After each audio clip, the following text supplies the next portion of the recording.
Perfect, a scene out of a fairy tale. Emily and James's engagement party sparkled with joy, love filling the air.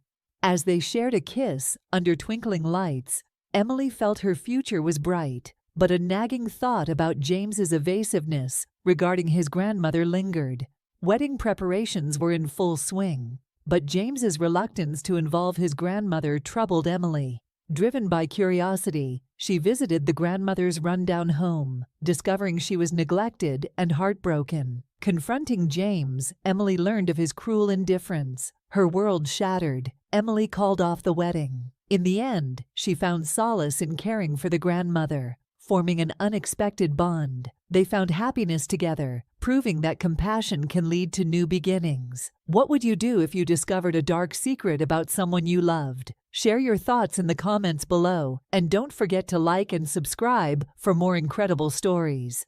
Hello my friends, I hope all you are fine. This is Narrative Stories channel. Let's start this story. The night was perfect, a scene straight out of a fairy tale. The elegant ballroom was decorated with twinkling fairy lights, soft music played in the background, and the air was filled with laughter and joy. Emily, in a stunning red dress, floated from guest to guest, her radiant smile lighting up the room. James, looking dashing in his tailored suit, stayed close by her side, his arm around her waist.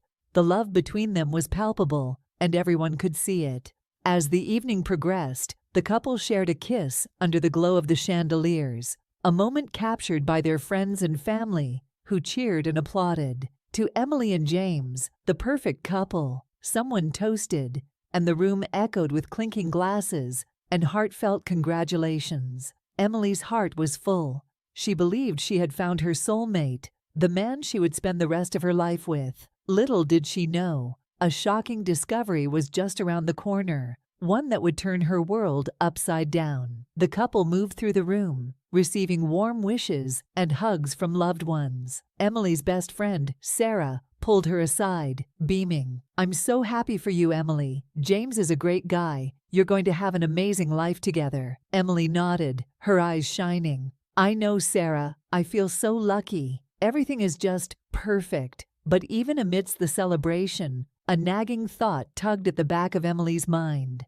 She had noticed that James never spoke much about his family, particularly his grandmother, who was supposedly very dear to him. Whenever she brought it up, James would change the subject or give a vague response. At the time, she brushed it off, thinking it was just his way of dealing with family matters. However, something about it didn't sit right with her. The days turned into weeks, and wedding preparations were in full swing. Emily immersed herself in the whirlwind of planning, eager to create the perfect day. She spent hours trying on wedding dresses, each more beautiful than the last, visiting potential venues, and coordinating with florists and caterers. Her friends were by her side, helping her make decisions and sharing in her excitement. Yet, as the plans progressed, Emily couldn't shake off the feeling that something was amiss. James seemed distant whenever she mentioned his grandmother. One evening, as they were looking through the guest list, Emily brought it up again. "James, I noticed your grandmother isn't on the list. I thought she was really important to you." James looked up from the list, a shadow crossing his face. "She is, but she's not well. It would be too much for her to travel and be a part of all this. Let's not worry about it." Emily frowned, but decided not to press the issue. She wanted everything to be perfect and didn't want to cause any unnecessary tension. However, the seed of doubt had been planted. She couldn't understand why James would be so reluctant to involve his grandmother, especially if she meant so much to him. As the wedding date drew nearer, Emily's curiosity grew. She felt a strong urge to meet James's grandmother, to understand why he was so evasive about her. Despite James's reassurances, Emily decided she needed to see for herself. She wanted to know the woman who had supposedly played a significant role in his life. Little did she know, her decision would uncover a heartbreaking truth. One sunny afternoon, Emily found herself driving through the outskirts of town, following the directions to James's grandmother's house. The neighborhood grew less affluent as she drove, the houses smaller and more run down. Her heart pounded with anticipation and a touch of anxiety. She wondered what kind of woman she was about to meet and why James had been so reluctant to involve her in their lives. When she finally arrived, Emily was taken aback by the sight of the small, dilapidated house. The garden was overgrown with weeds, and the paint was peeling off the walls. It was a stark contrast to the image she had of James's family. She parked her car and walked up the narrow path to the front door, feeling a mix of curiosity and trepidation. Emily knocked gently on the door, and after a moment, it creaked open. An elderly woman stood there, her face lined with age and weariness, but her eyes still bright. "Hello, can I help you?" she asked, her voice soft but tinged with surprise. "Hi, I'm Emily, James's fiancée," Emily replied with a warm smile. "I wanted to meet you and maybe talk about the wedding." The grandmother's eyes widened in surprise and then filled with tears. "Oh, my dear, come in, please." She led Emily into a small, cluttered living room, offering her a seat. "I haven't seen James in so long. He told me he was getting married, but I didn't think I'd ever meet you."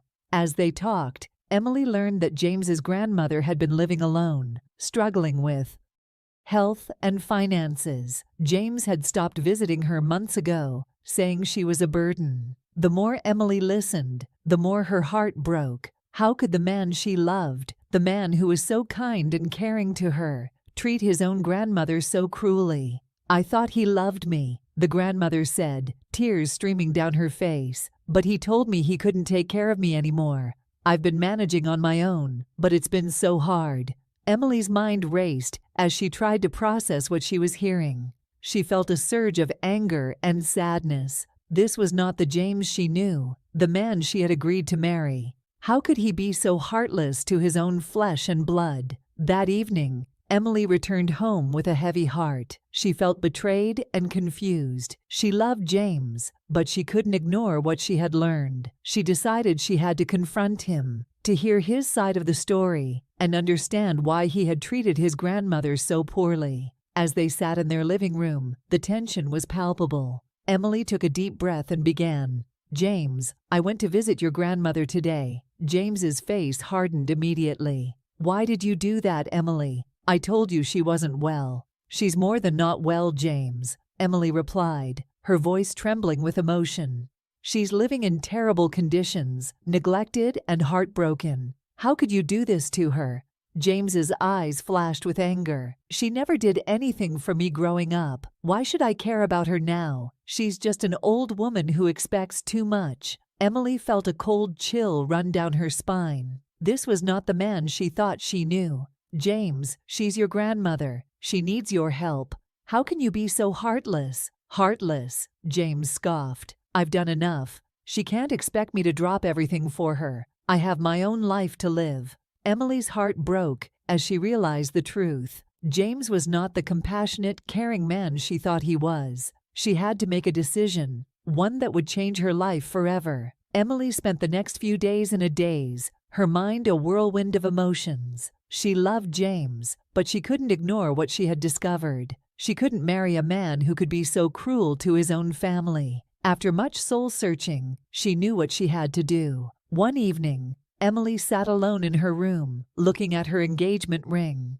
Tears streamed down her face as she thought about the future she had envisioned, the life she had planned with James. She knew she had to end it. With a heavy heart, she packed her bags, knowing she couldn't stay any longer. Emily called James to meet her. When he arrived, she took a deep breath and began. "James, I can't marry you. I can't be with someone who can treat their own grandmother so heartlessly." James's face twisted with anger. "You're leaving me over this? You're throwing everything away because of her?" Emily nodded, tears in her eyes.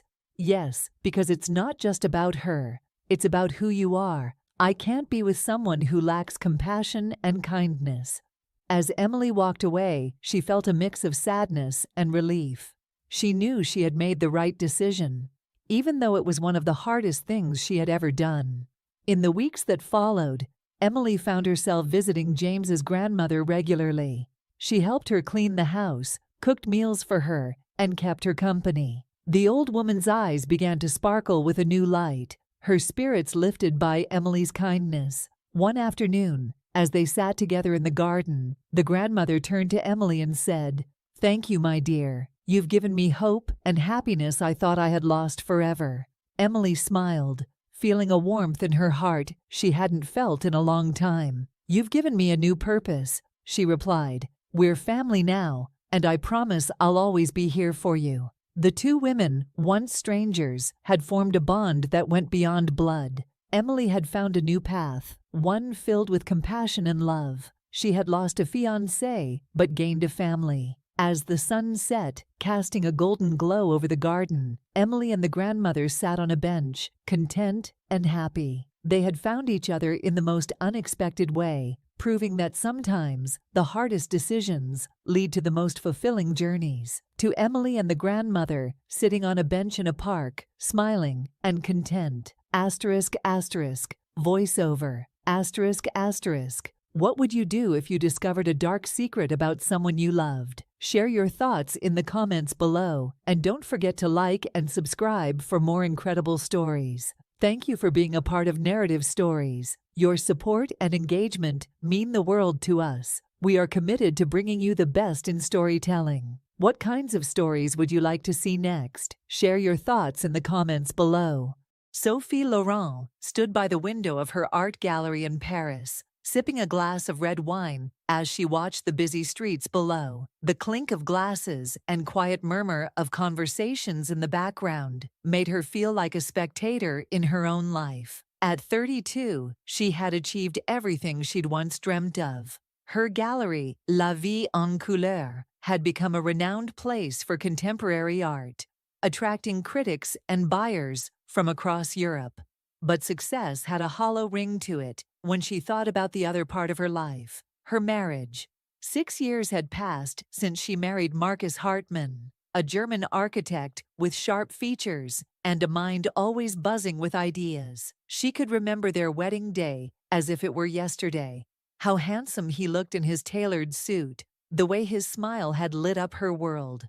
Back then, they had everything, a passionate romance that transcended the physical and delved into their shared dreams of traveling the world, creating art, and leaving a mark. Yet, as time passed, things began to change. Marcus had thrown himself into his career. His architectural firm in Berlin had taken off, and though they lived apart, Sophie had hoped their love would remain strong. The distance, however, had done more than just create physical space between them. Their conversations had dwindled from intimate late-night calls to routine check-ins, dominated by discussions of work and logistics. Sophie hadn't seen Marcus in nearly 2 months. His last trip to Paris had been brief, and even then he seemed distracted, more interested in his projects than in her. The gallery, which had once been a source of pride for both of them, now felt like a lonely fortress Sophie had to manage on her own. That night, as she stared out of the window, she couldn't help but wonder if she was becoming invisible to her husband. He had once been captivated by her beauty, by her love for art, and by the way she lived life with so much passion. Now he barely seemed to notice her at all. Her thoughts were interrupted by the sound of the door opening behind her. She turned to see her assistant, Elodie, standing there with a polite smile. "Madame Laurent, the guests are arriving for the exhibition. Shall I show them in?" Elodie asked in her soft French accent. "Yes, of course," Sophie said, placing her wine glass on the table. "Thank you, Elodie." As the guests began to filter into the gallery, Sophie put on her professional mask, greeting each one with a warm smile. She moved through the crowd, discussing the latest pieces on display, but her mind kept drifting back to Marcus. What was he doing right now? Was he thinking of her at all? It was during one of these drifting moments that she noticed a man standing by one of the paintings, his gaze fixed on the canvas, as if he were lost in thought. He was tall, with dark hair and sharp features, dressed in a tailored suit that gave him an air of sophistication. There was something about the way he looked at the painting that intrigued Sophie. She walked over to him, her curiosity piqued. "Do you like it?" she asked, her voice smooth and professional. The man turned to her, his eyes meeting hers with a spark of recognition. Very much, he said in a low melodic voice. The use of color is captivating. It feels alive, as if the artist captured a moment of raw emotion. Sophie smiled. That's exactly what I love about it too. The artist, Isabelle Moreau, has a way of making you feel something with every brushstroke. I'm Luca Moretti, the man said, extending his hand. Art critic and enthusiast. Sophie shook his hand, her smile widening. Sophie Laurent, I own the gallery. Ah, so you're the one responsible for bringing such remarkable works to Paris. I must say, I'm impressed, Luca said, his eyes lingering on hers for a moment longer than necessary. Sophie felt a flutter in her chest. It wasn't often that someone made her feel seen, truly seen. And Luca was doing just that. They continued to talk, their conversation flowing effortlessly from art to travel to their shared love of culture. Luca was charming, witty, and attentive in a way that Marcus hadn't been in years. He listened to her, asked questions, and seemed genuinely interested in what she had to say. As the night wore on, Sophie found herself laughing more than she had in months. She was captivated by Luca's stories of his travels through Italy, his passion for art, and the way he saw the world. He had a certain vibrancy about him that was infectious, and for the first time in a long time, Sophie felt alive. When the exhibition finally ended, and the guests began to leave, Luca lingered. It was a pleasure meeting you, Sophie, he said, his voice soft and sincere. I hope we can continue our conversation another time. Sophie hesitated for a moment, her mind racing with thoughts of Marcus. But the allure of Luca's attention was too strong to resist. I'd like that, she said, her heart pounding in her chest. As Luca left the gallery, Sophie stood by the door, watching him disappear into the night. There was a part of her that knew this was dangerous, that this was the beginning of something she couldn't control. But another part of her, the part that had been starved of affection and passion for so long, was desperate for more. Days turned into weeks, and Sophie found herself thinking about Luca more often than she should. Their casual meetings at art exhibitions and gallery events had become a regular occurrence, and each time they met, the connection between them grew stronger. Luca had a way of making Sophie feel like the most important person in the room. He listened to her in a way that Marcus never did, and he had a passion for life that reignited something within her. She found herself drawn to him, not just because of his charm, but because he made her feel alive in a way that she hadn't felt in years.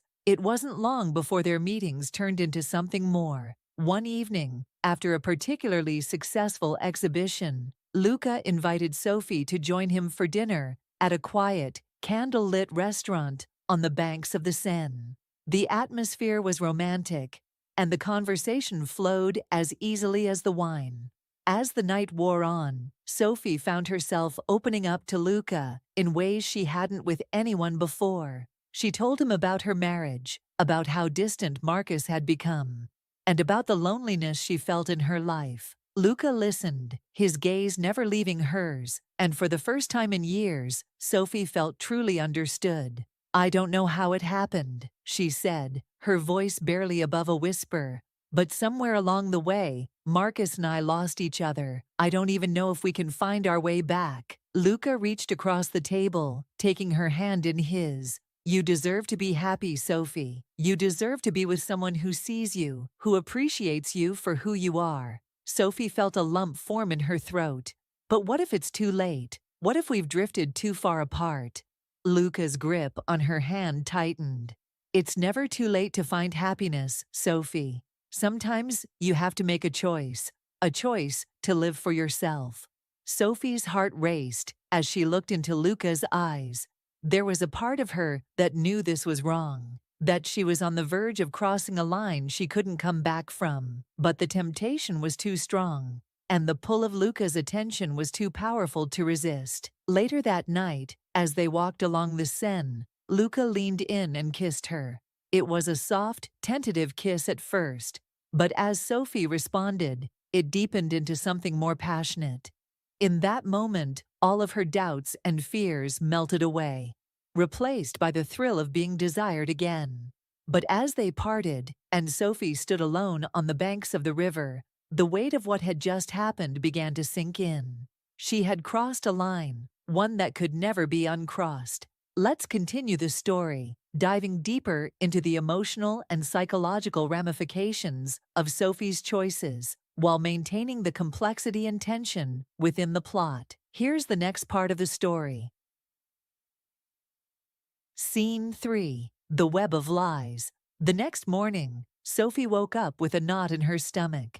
She sat at the edge of her bed, the memory of Luca's kiss still lingering on her lips. Her heart was heavy, weighed down by guilt and confusion. The line she had crossed felt too far gone now, and yet there was an undeniable pull toward Luca, a man who made her feel alive in ways Marcus hadn't in years. She glanced at her phone, hoping for a message from Marcus, but it was empty. Nothing. His silence, once something she could handle, now felt unbearable. It was as if the distance between them had grown wider overnight. Sophie rose from her bed, walking to the window that overlooked the Parisian streets below. The city was vibrant, alive with its usual energy, but Sophie felt hollow inside. She had made a choice, one that now seemed impossible to undo. Her phone buzzed, pulling her from her thoughts. It was a message from Luca. "Good morning, Sophie. I can't stop thinking about last night. When can I see you again?" Sophie's heart fluttered, but the guilt was still there, gnawing at her. She hesitated, her fingers hovering over the screen. Every part of her screamed that this was wrong, but the allure of Luca's attention was too strong to resist. "Soon," she typed back, before setting the phone down and turning to her closet. She needed to clear her mind, to get back to her work at the gallery, where at least she could distract herself from the chaos of her emotions. At the gallery, the usual flow of clients and art enthusiasts didn't bring Sophie the comfort it once had.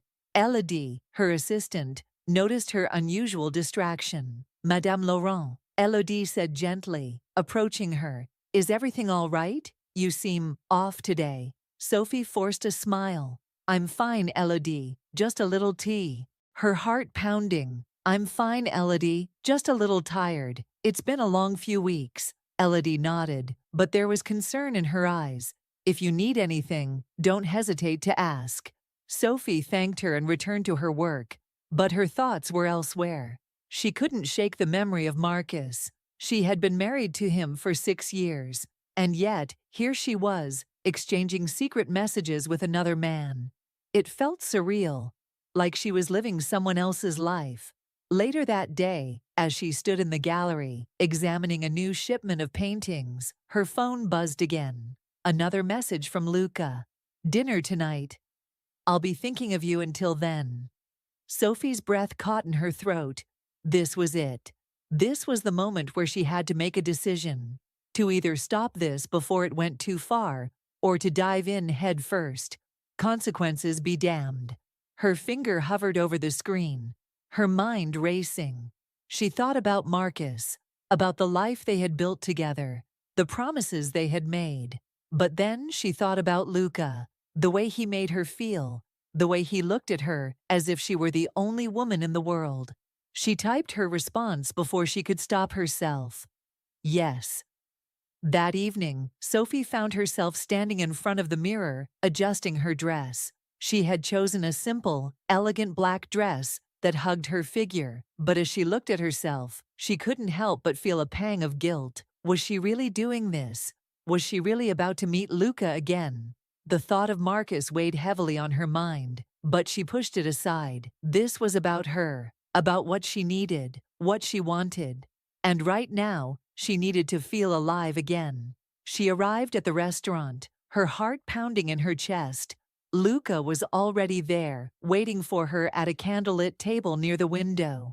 He stood when he saw her, his smile warm and inviting. "Sophie," he said softly, his eyes lighting up as she approached. "You look stunning." Sophie smiled, feeling a rush of warmth at his compliment. "Thank you." They sat down, and as the evening wore on, the conversation flowed effortlessly, just as it had before. Luca was attentive, hanging on her every word, making her feel like the center of the universe. The wine flowed, and with each sip, Sophie felt her inhibitions slipping away. By the time dessert arrived, Sophie found herself leaning closer to Luca, her heart racing with anticipation. She knew where this was headed, and yet she couldn't stop herself. She didn't want to stop herself. After dinner, they walked along the Seine, the lights of Paris reflecting off the water, casting a romantic glow over the city. Luca took her hand, and Sophie felt a shiver run down her spine. This was wrong, she knew that, but it felt so right in the moment. They stopped at a secluded spot along the riverbank, and Luca turned to her, his gaze intense. "I can't stop thinking about you, Sophie," he whispered, his voice low and husky. "I haven't felt this way in a long time." Sophie's breath caught in her throat. She knew she should walk away, but the pull of his words, the intensity of his gaze, was too much. And then he kissed her. It was a soft kiss at first, tentative and unsure, but as Sophie responded, it deepened into something more passionate, more urgent. In that moment, all of her guilt, all of her doubts, melted away. There was only Luca and the way he made her feel. They parted, breathless, and Sophie stared at him, her mind a whirlwind of emotions. "I should go," she whispered, her voice shaky. Luca nodded, but there was a look of longing in his eyes. "I understand, but I don't want this to end, Sophie. I don't want us to end." Sophie bit her lip, torn between what she knew was right and what she wanted. "I don't know if I can do this, Luca." He took her hand, his grip firm but gentle. "You deserve to be happy, Sophie, and I want to be the one to make you happy." Sophie stared at him, her heart pounding in her chest. This was it. This was the moment where everything would change. Scene 4. The Price of Betrayal.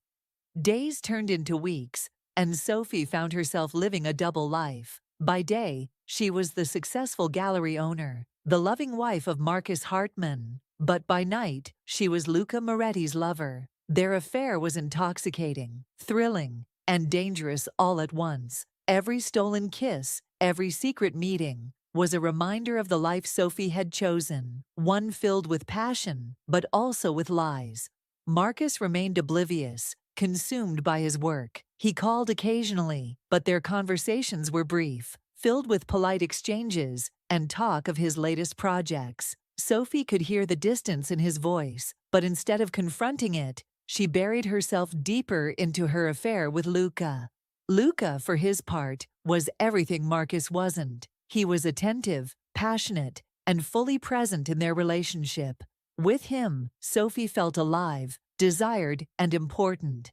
But as their affair continued, the guilt began to gnaw at her, growing stronger with each passing day. One evening, after a particularly heated argument with Marcus over the phone, Sophie found herself sitting alone in her apartment, staring at her reflection in the mirror. What had she become? A liar, a cheater. The very thought made her stomach turn. But it wasn't just the guilt that weighed on her. It was the realization that she had fallen out of love with Marcus long before Luca had come into her life. Their marriage had been crumbling for years, held together by memories of a love that no longer existed.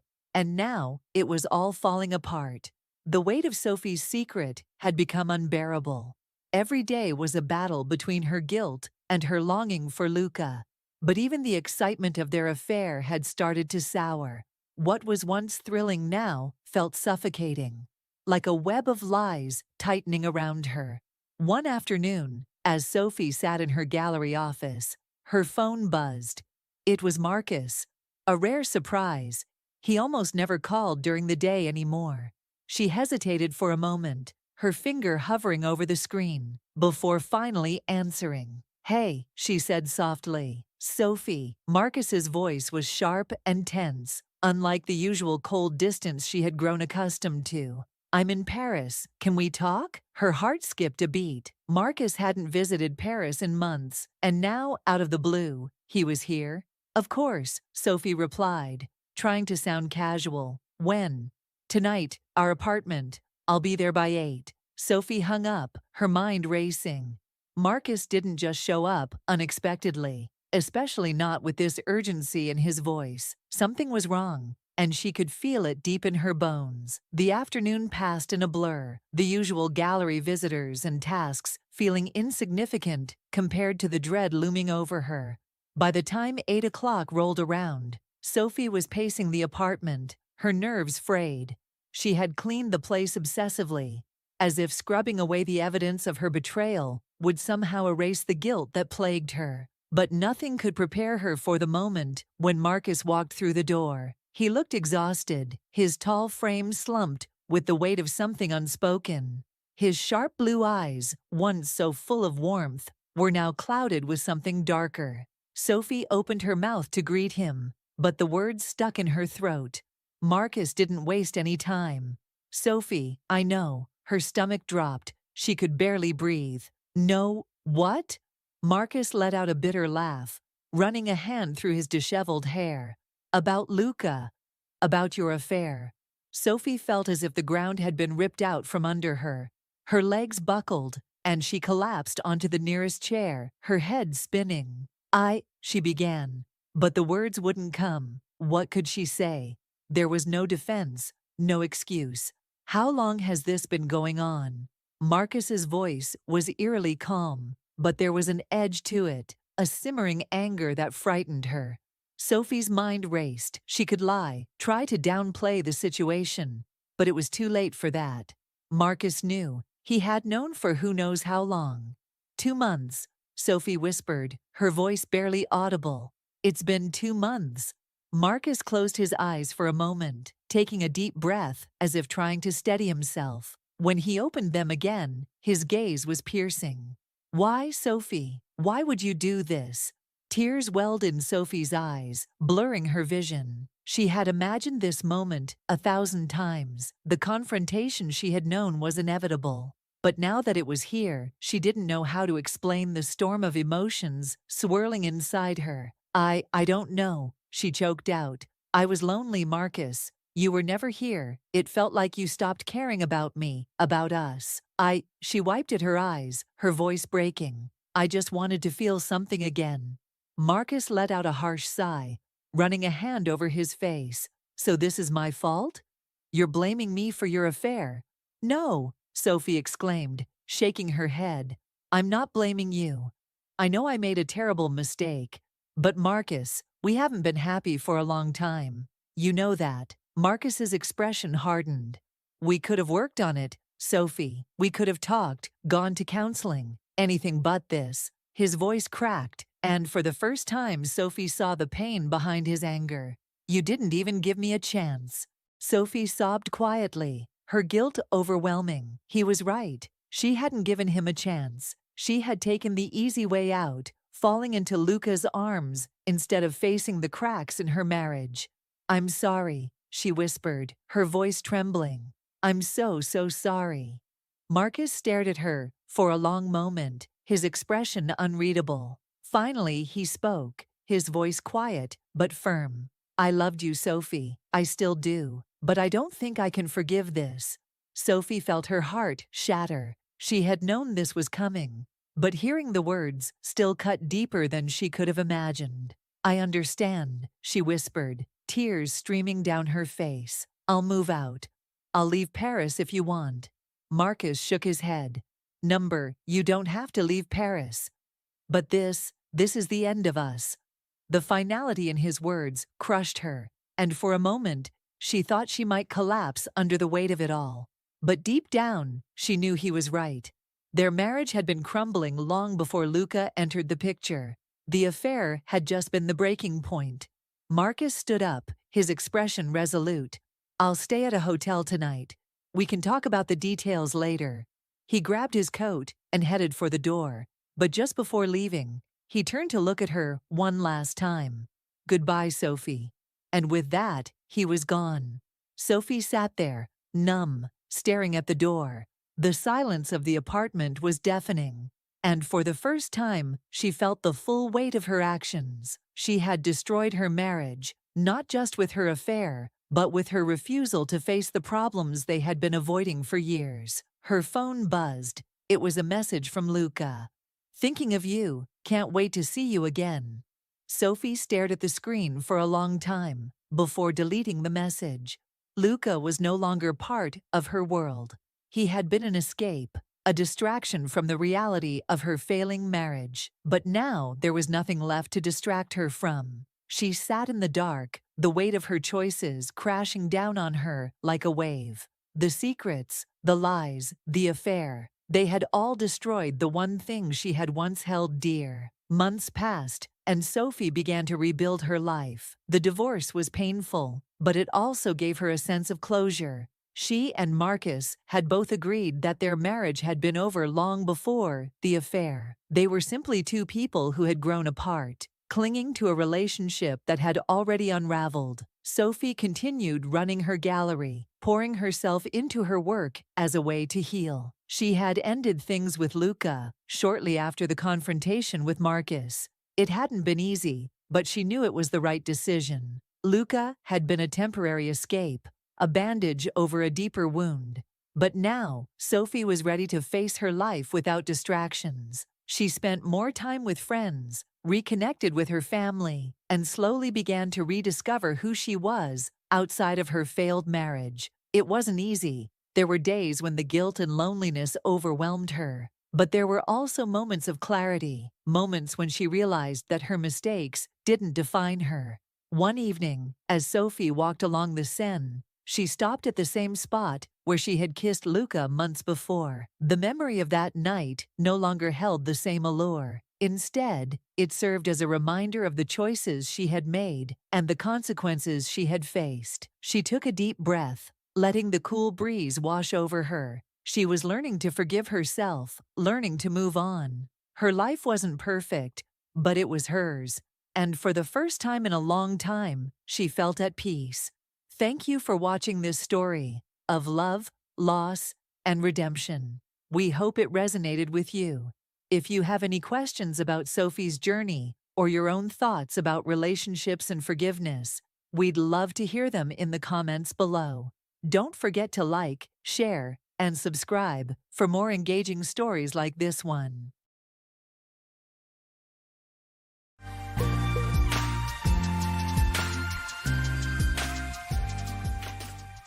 Growing up in a small town, I was always surrounded by people who knew each other. Family bonds, friendships, and loyalty meant everything. It wasn't until later in life that I realized how fragile those connections could be. My brother Larry and I shared nearly everything, or so I thought. We were twins and looked alike, but we couldn't have been more different. I enjoyed working on mechanical projects, helping out at our father's junkyard, while Larry was more drawn to sales and smooth talking. As time passed, though, life revealed the cracks in relationships we had taken for granted. What I didn't see coming was how those small cracks would eventually grow into a wide chasm between us.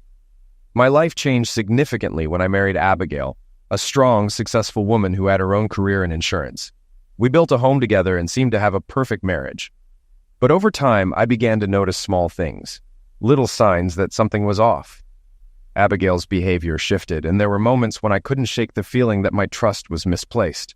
I never imagined that this unease would unravel not only my marriage, but also the fragile peace between my brother and me. It's strange how quickly things can change. My whole world turned around the day I went on a fishing trip with a couple of close friends. Meanwhile, my wife Abby was at work when she got a disturbing phone call. "Is this Abigail Bell?" the caller asked. "Yes, speaking. How can I help you?" she replied, confused.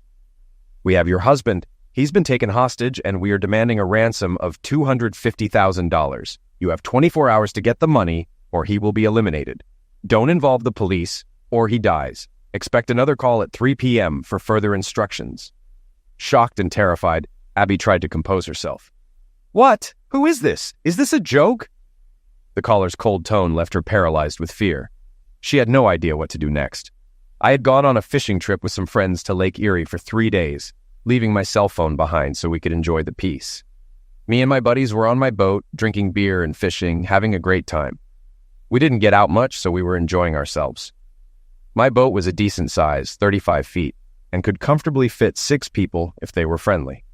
We rented a cabin nearby to stay in overnight. For the past 6 years, we've done this kind of fishing and camping trip once a year. While I was downing another beer, the Coast Guard sped up to us, stopping next to the boat with their weapons drawn. They asked, "Is one of you Terry Bell?" "That's me," I answered. "What's going on here? Why are you pointing weapons at us?" "Sir, we were told you've been hijacked and held for ransom." "I assure you I'm fine. These are my friends, Joe and Al. They both work for me. We came here to fish for a few days without phones, so we wouldn't be disturbed. Now, could you please lower your weapons?" "Sorry, Mr. Bell. We need to board your boat and take a look around. Do you have any weapons on board?" "Just the usual emergency items like flare weapons. Come aboard." They quickly searched the boat and checked our IDs. Afterward, they apologized, but insisted I come with them. The police needed to speak with me at home. "Joe, Al, you guys keep fishing. I'll try to get back to the cabin tonight or tomorrow. If I don't, make sure the boat's secured and everything's locked up." I left with the Coast Guard and headed to shore. I had met Al and Joe in prison. 12 years ago, I was convicted of receiving stolen property, which I'll explain later. Joe and Al also met in prison while serving time for attack. Each of them had caught their wife cheating and knock up her lover. They could have been charged with attempted homicide, but they took a plea deal for attack. Both divorced afterward. We became good friends and looked out for each other in prison.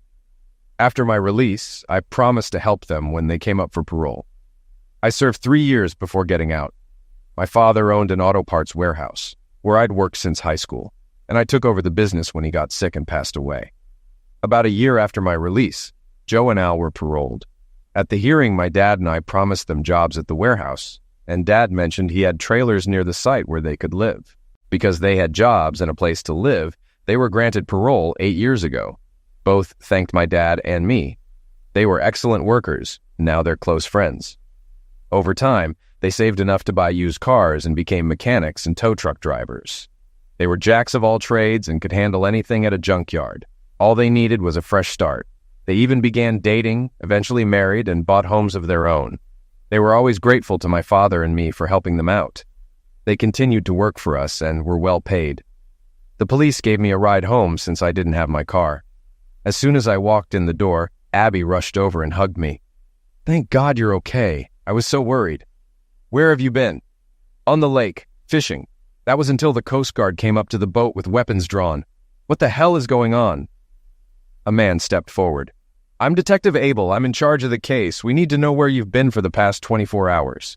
"Nonsense. You dragged me away from my fishing trip, and I want to know why before I say anything." "Fair enough. Your wife called this morning saying she got a call at work claiming you were hijacked and they were demanding a ransom of $250,000. The caller said they would call your house at 3 o'clock. We're all set up and waiting for the call." "This has to be some kind of sick joke. Who the hell would snatch me? I own a damn warehouse and trailer park. What, are they after auto parts or a broken down horse? Abby, did they say anything else?" "They told me I had 24 hours to raise the money, or you'd be eliminated. And if I contacted the police, you would die. They said they'd call at 3 o'clock with further instructions." I was terrified. They said if I called the police, you'd be dead. But I didn't know what to do. So I called anyway. I was so scared. Abby started crying. "Mr. Bell, your wife made the right call. She couldn't handle this alone. That's easy for you to say. It wasn't your damn life at stake. What now? I'm here. I'm fine.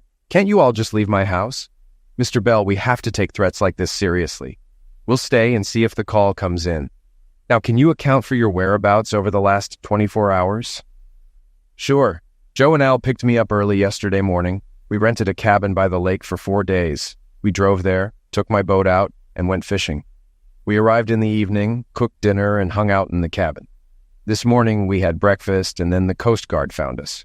That's it. You know the rest. It was almost 3 o'clock, and the detective had set up a phone beacon in the kitchen. Abby was ready to answer the call, and I sat in the living room with 2 other detectives, drinking coffee. A speakerphone on the coffee table allowed us all to listen. Detective Abel had Abby tell me she'd contacted her lawyer to help get the money, and he would pose as the lawyer if the caller asked. I just sat there shaking my head. Damn it, I could still be fishing, I muttered to the officers. Right at 3 o'clock, the phone rang, and Abby answered. Mrs. Bell, glad to see you made it home early for my call. Is the money ready? The disguised voice asked. Not yet. I contacted a lawyer to help me get the money, Abby replied. What? I told you if you contacted anyone, your husband would be dead.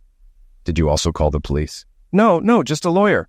I'm sorry, I didn't know how to get that much money. You only told me not to call the police. Please, don't hurt my husband. Put the damn lawyer on the phone. Abby handed the phone to Detective Abel, who played along. This is John Wells, the Bell's attorney. What do you need? We need the money or Bell dies. Is that clear enough for you? If we find out anyone contacted the cops, he's dead. This isn't a damn game. I'm not playing either. Before we give you that kind of money, we need proof you have Mr. Bell and that he's alive. We heard some noise on the other end, then a voice. Abby, it's me, Larry. These masked men grabbed me right after you left the hotel this morning. Please, give them what they want. Then we heard a loud thud, like someone being punched.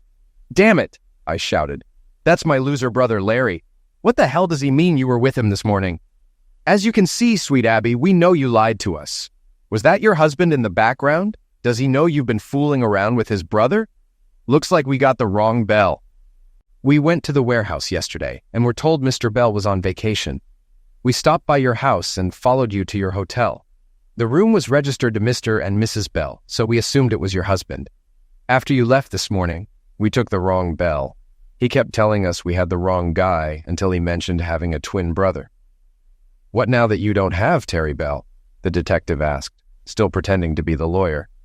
$300,000 by 9 o'clock tomorrow morning, or Larry Bell dies. The extra money's for the lies and the trouble you caused. We'll call tomorrow morning with drop-off instructions. No more games. The line went dead, and I stood up, furious, yelling at Abby. You cheating strumpet! You've been messing around with my brother? I'm not paying a dime to save him. Let those pricks deal with him. It'll save me the trouble of doing it myself. 2 officers stood between Abby and me, telling me to sit down. I walked over to the fridge, grabbed a beer, and turned on the TV. I want nothing to do with my gigolo brother or my cheating wife. As soon as this is over, we're getting a divorce. The detective asked Abby if what the hijacker said was true, needing to know her every move since she left the house the previous morning. She was upset and crying, but I ignored her. I didn't care anymore. Abby started explaining to the detective, but tried to keep her voice low. I still heard everything. She admitted to meeting Larry at the motel, even though his wife thought he was out of town. They'd been having an affair for months. I felt my anger rising as I realized I had been played. After dinner last night, we went to our room. I'm not going into details about how we made love, Abby said. I cringed. Love-making? Larry never loved anyone. He only wanted you because you were married to me. He didn't care about you, and now neither do I. Abby kept talking, but she was clearly scared of me. She seemed relieved the police were there. We said goodbye in the morning and agreed to meet again in the evening. I went to work to keep things looking normal. That's when I got the call that my husband had been hijacked, and I realized how worried I was about him. I didn't know what to do, so I called the police. That's all I've told you. Did you plan to return to the room tonight? The detective asked, turning away from me. Yes, we had the room for 2 nights. Damn strumpet, I yelled. One of the officers jumped up to restrain me, but I stayed seated. I wasn't about to end up in jail again. Larry and I were twins, but we couldn't have been more different. I liked working with machines, while Larry was always chasing women. We got along as kids only because I let things slide. Whenever I had a girlfriend, Larry always managed to charm her away. He was smoother, more charismatic, and usually dumped them after he got what he wanted. My approach was simple. If the girls wanted Larry that badly, they could have him. I wasn't in love with any of them anyway. Our mother passed away from cancer when we were 18, and we lived with my father until we finished high school. Larry wanted to go to college and become a salesman. He was always good at talking. The only person Larry cared about was himself. I, on the other hand, stayed home to help Dad with the scrap metal business. To most people, it was just junk. But Dad's fortune was over $1 million tied up in inventory. I didn't go to college, choosing instead to help grow the business. Dad was proud of the work we did together.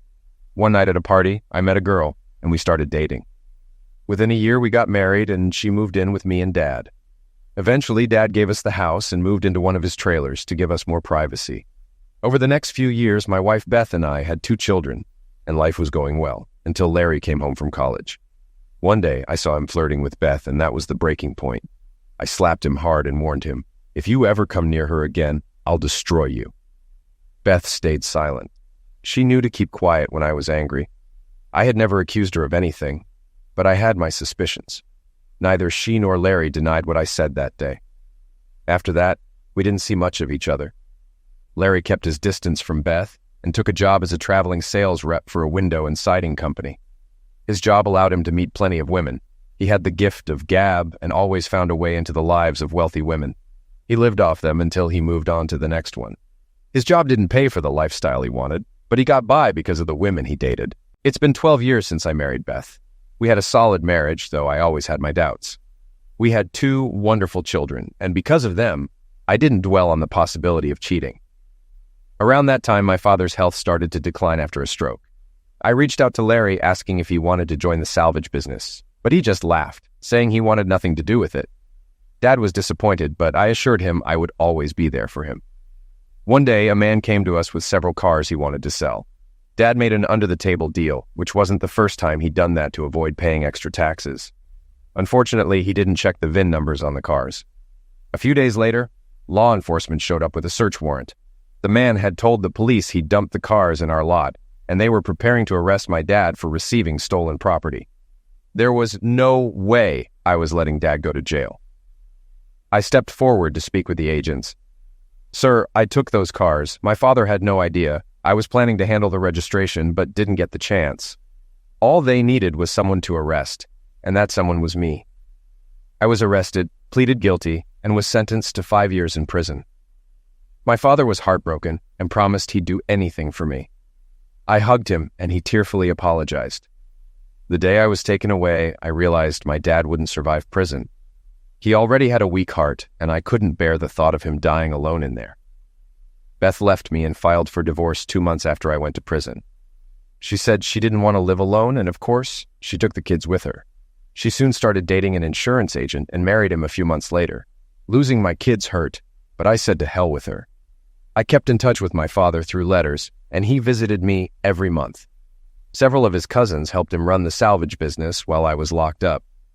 I couldn't do much from prison, but at least Dad trusted his cousins, who were a bit younger than him. In prison, I met Al and Joe. They seemed like decent guys.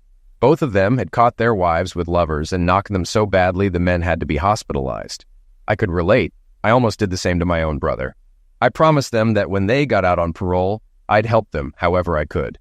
I even talked to my father, and he agreed to hire them when the time came. After serving 3 years of my 5-year sentence, I was released.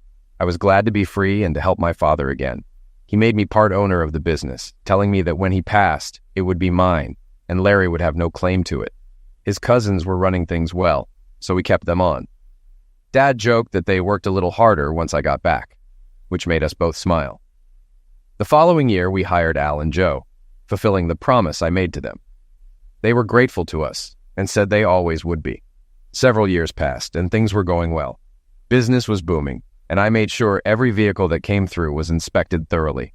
I wasn't going back to jail. One day, I rushed my father to the hospital after he had a heart attack. I called Larry, and he made it in time to say goodbye before Dad died. As promised, I inherited the rest of the business, the trailer park, and the house where I had lived with Beth and Dad. Larry got Dad's savings, stocks, and bonds, about $300,000, and left happy. He had recently married a wealthy widow named Cora, who owned a real estate business with her late husband. Cora was smart enough to have a prenup to protect her fortune. She was successful, intelligent, and attractive, though I think loneliness drew her to Larry. She could have done so much better. It was at one of Cora and Larry's parties where I met my current wife, Abigail. Abby was beautiful, with a great figure and legs. She could have easily been another one of Larry's conquests, but she was friends with Cora. Abby had been married and divorced twice, with no kids. She worked at an insurance office in downtown Cleveland. Abby and I started dating regularly, and soon we decided to get married. I incorporated the salvage business to protect it from anyone trying to claim it. Abby brought $400,000 into the marriage, and I didn't mind getting an advance on it. She believed we'd be together for life, even though she'd been married twice before. I didn't mind either. In fact, the prenup protected my assets too. I knew her savings came from her exes. I cared for her, but I'm not sure I'd call it love. I've always had too many questions to fully trust anyone. After I got out of prison, Beth agreed to let me see my children. I was pleased that they still called me Dad, and I was part of their lives. I was even helping both of them go to college.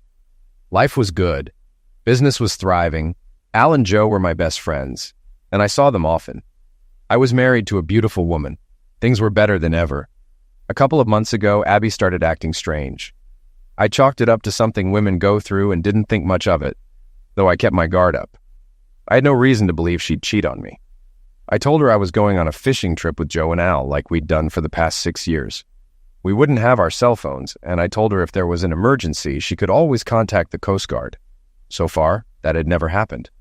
The detective was talking to his tech team, hoping to trace the phone number from the call. The caller had been on the line long enough. "Have we located the phone?" the detective asked. "Yes, sir, but it's not a solid trace. The caller used a prepaid track phone, disposable. You can add minutes, but they're hard to trace. I tracked the number, but all it tells me is that it was bought at a Walmart. Could have been purchased anywhere. The tower that picked up the call is in downtown Cleveland." "Can we narrow it down?" the detective asked. "Not really, just within a 5-mile radius of downtown Cleveland." "Which isn't much, sir." "Send 2 officers to the motel and see if we can find out anything," the detective ordered. "Mrs. Bell, we'll need the name of the motel and your room number.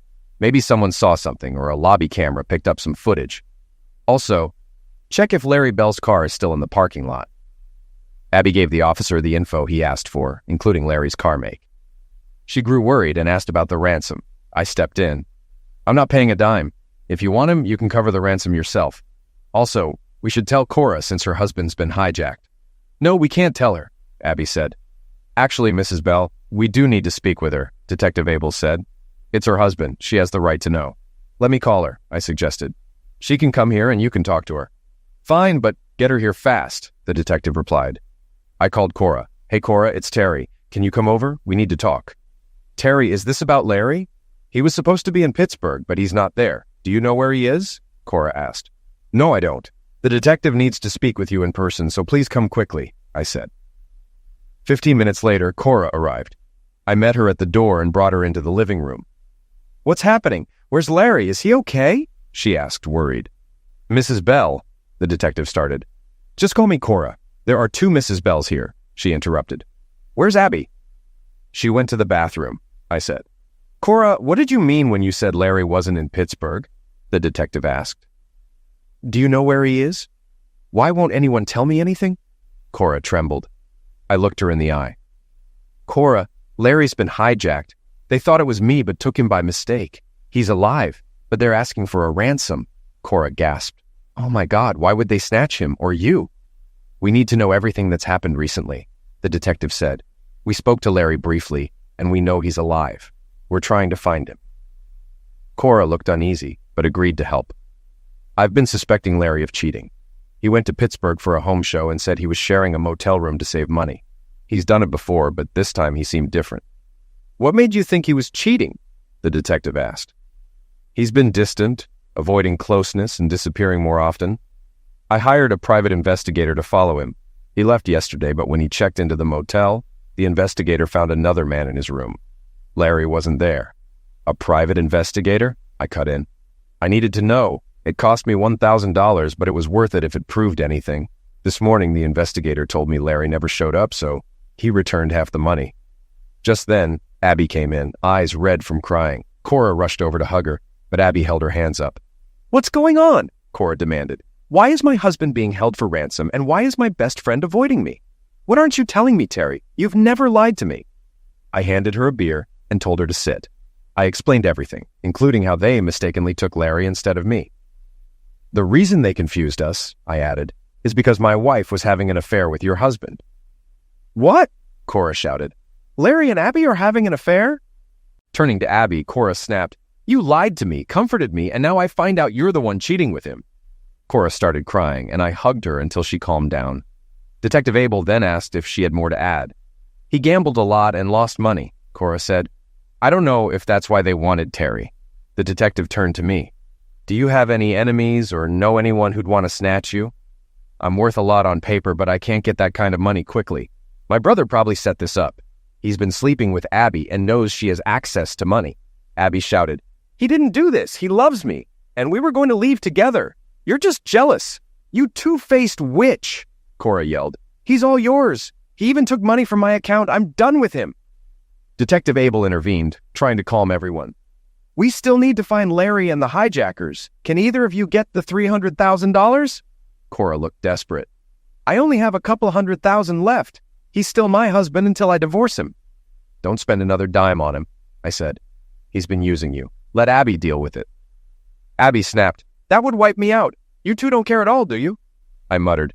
He cheated on me with you. If you want to save him, do it yourself. Cora, I'll file for divorce before you on Monday. Bring me coffee, I joked. Cora stayed silent, her eyes filled with tears. Detective Abel sent 2 officers with Abby to get the ransom money, nearly all of her savings. When they returned, I stood up. I'm leaving, I said. You can't, the detective replied. Either arrest me or I'm going fishing. Call me if you need me for the funeral, I said coldly. Cora told them she couldn't stay because of Abby and would go to her own house. The detective arranged for a security guard to watch her home and promised to keep her updated. I turned to Abby. I'll stay at the cabin for a few more days. Once you get your lover back, I expect you to move out of my house. It's mine now. Detective Abel didn't know what to do with me. He walked me to my car, reminding me to stay alert since I was supposedly the original target. Thanks, but I doubt it, I said, driving off to the cabin. Later, Al and Joe came back with pizza and beer, and I told them what had happened. The next morning, I went fishing, waving at the Coast Guard, who I suspected were keeping an eye on me. We made sure to make it easy for them, blasting the foghorn when we passed by again. Around 3 a.m., a car pulled into my driveway as Al and Joe were getting out. Al in my car and Joe in his. Detective Abel and 2 other detectives, all in suits, stepped out. You don't look like you're here for camping or fishing, Abel said. Where are your friends headed? I explained. I was going to rent the cabin a few more days. They're picking up their families to stay. We all came in Joe's car and I lent mine to Al. So why are you here? Did you save my wonderful brother? Abel responded, We found your brother. He was shaken up, but he'll be fine. I don't think he was involved in the hijacking. I've known him all my life, and I'm sticking to my theory, I said. Want a Coke or something? A Coke would be nice. Can we look around the cabin? Abel asked. Sure, come in. It's messy from breakfast, but we'll clean before they get back with their wives, I joked. As they came in, Abel filled me in on what happened after I left. The detectives questioned the motel clerk, who said someone asked for the Bell's room, but didn't get a good look at him. Larry and Abby's room had a back exit by the pool. Larry was likely taken through that door. No one saw anything, but Larry's car was still in the parking lot, and most of his stuff, including his wallet, was left behind, minus cash and credit cards. The other detectives joined us, and I brought snacks. Abel continued. The hijackers called at 9 a.m. asking for the lawyer to hand over the ransom. The drop was in a dangerous part of town, so we couldn't let Abby go. So, my wife used her savings to pay the ransom for my brother, her lover? I asked. Yes, but we usually get the money back 80% of the time, Abel replied. So, Larry's safe, but you lost the money, I said. Yes, we lost track of the money. The hijackers had a well-planned operation. You mentioned they, so it was more than one person? According to your brother, after Abby left the motel, 2 masked men knocked him down, injected him with something, and he woke up in a dark, windowless room. He had water but no food and was lying on an old mattress. I know you think he set this up, but I can't see him doing this to himself, Abel explained. Detective Abel continued. Larry was told to bring a suitcase of money to an abandoned shopping center. The area looked like a war zone. There was an old green Chevy in a garage. Larry had to place the suitcase in the trunk, take the key, and leave. The hijackers said they had another key and would call with Larry's location after checking the money. When Larry protested, they threatened to eliminate him if the money wasn't delivered by 10 o'clock. We didn't like it, but we agreed and planned to watch the car. Jim and Bob hid nearby with binoculars, keeping an eye on the building and car. We waited until noon, but no one showed up. I was worried something went wrong, but the tracker showed the suitcase was still in the car. Then Mrs. Bell got a call with Larry's location. He was 2 houses down, locked in an old loan office or vault. The lock was welded shut, so Jim had to break it with a sledgehammer. We found Larry in his underwear, dehydrated and using a bucket for a toilet. He had no idea who hijacked him, just 2 masked men. They were angry when they realized they had mistaken him for you. I asked, What happened to Abby's money? Didn't you say the suitcase was still in the car? That's the crazy part, Abel said. When Bob opened the trunk, the suitcase was there, but the money was gone. The car had a false bottom, and the money was taken through a hole leading to the sewer. We found where the person exited, about 100 yards away, but no leads on who it was. Larry was taken to the hospital, dirty and shaken, but okay. I followed your wife there. Jim and Bob stayed at the scene but found no clues. We had the Chevy towed for inspection, but I doubt we'll find anything. Did you tell Cora? I asked. Yes, she thanked us, but told Larry she's filing for divorce. She was glad he was safe, but that was the end for her, Abel replied. The detectives stood up to leave, and I thanked them for the update. I wanted nothing to do with my brother. The best thing he could do was stay away from me. Before leaving, Abel asked if I had any idea who might have tried to snatch me. Detective, I run a scrap metal recycling center. I was with my best friends and my cousins were running the warehouse. Abby might have hired someone, but what would she gain? I bought her everything she wanted. My brother, though, he's always after money. My bet is still on him. Some time passed before Al and Joe arrived with their families. Everyone seemed happy, though things were a little awkward because they knew about Abby. She had never been close with any of them. I told the guys I was feeling a bit down and planned to stay at a motel for a couple of days. I encouraged them to enjoy the cabin and my boat, and I trusted them completely with everything I owned. They were true friends. I promised to be back in 2 days to dock the boat and close up the cabin. I told them to enjoy their vacation, and I'd see them at work on Monday. I figured some peace and quiet would do me good, giving me time to think about my next steps. I called Cora and invited her to dinner the next day, and she agreed. I met Cora the following day.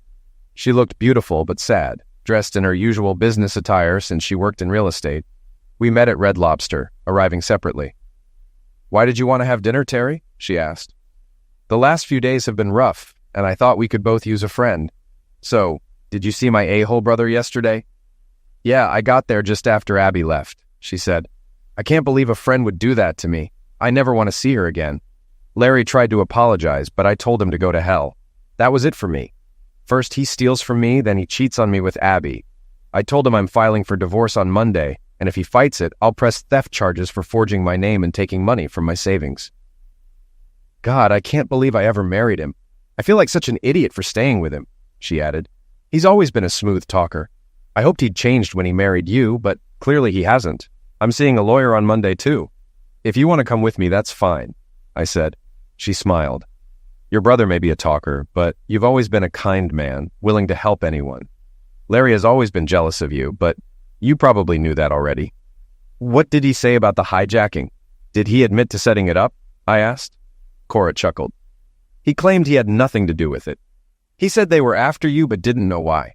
They were furious when they realized they had the wrong bell."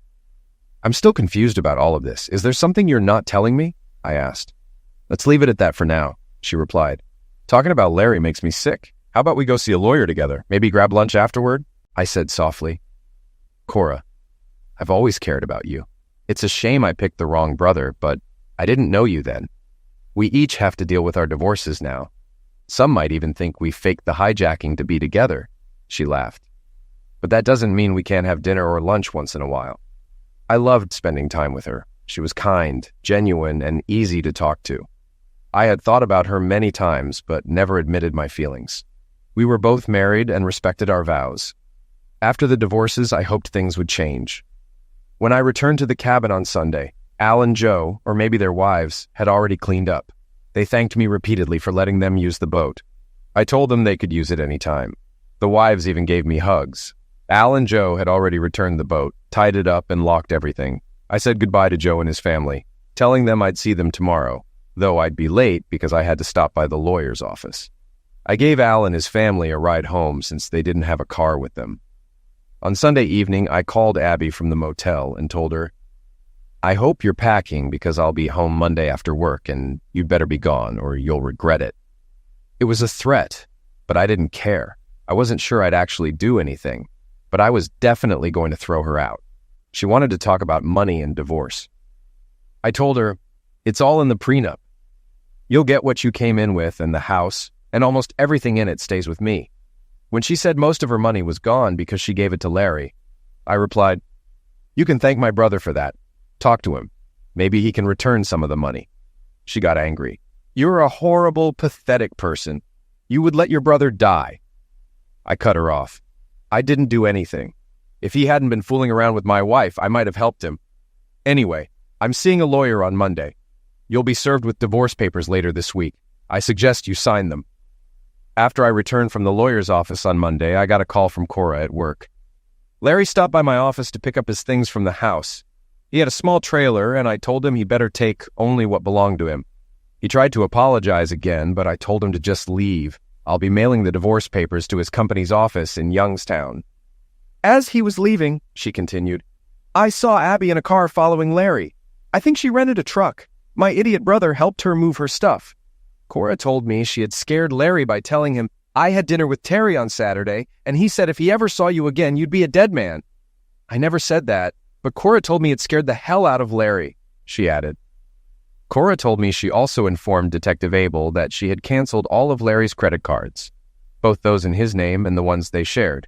She was done paying his bills and mentioned that Abel was keeping an eye out for any activity on the stolen cards.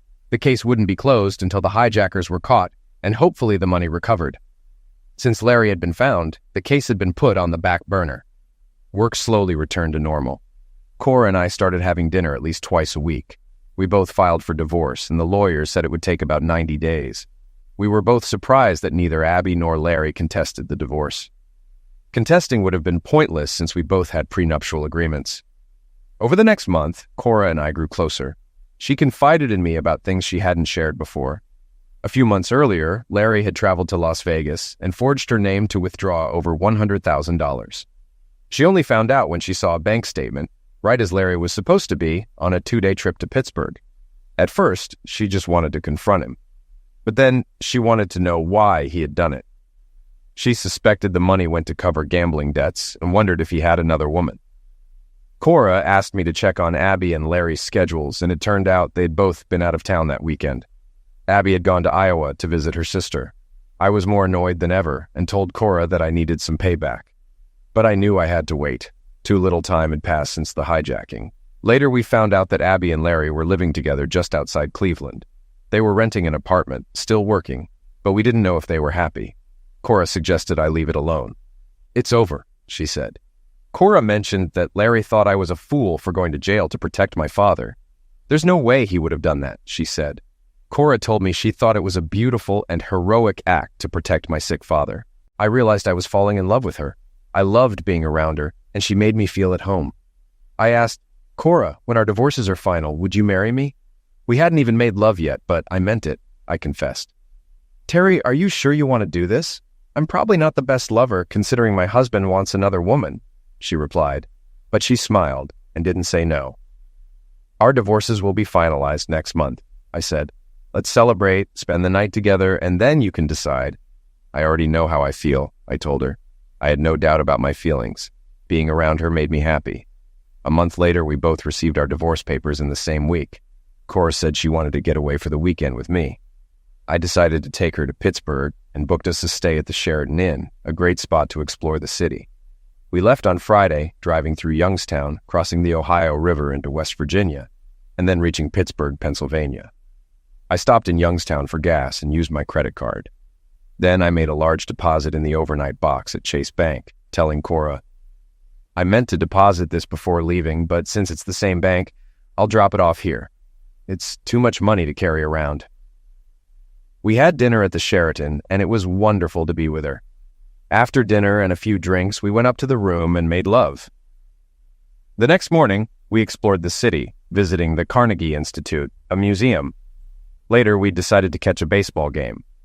We weren't Pirates fans, being from Cleveland, but we acted like kids and had a blast. We went out for dinner again, then returned to the hotel for cocktails and some dancing. It was just nice being together. I couldn't believe my brother had cheated on a woman like Cora. She was beautiful, fun, wonderful, and a great lover, everything I could want in a girlfriend or wife.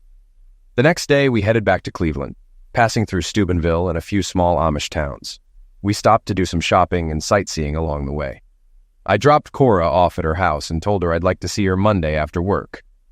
On Monday, she cooked us dinner. She was an amazing cook, too. After we finished eating, there was a knock at the door. Cora answered it. It was Detective Abel. Mrs. Bell, may I come in? I have a few questions for you. Of course, come in, she said. Terry, Detective Abel is here, she called. I walked into the room, and Abel looked a little surprised to see me. Before you say anything, I started. Cora and I have been seeing each other.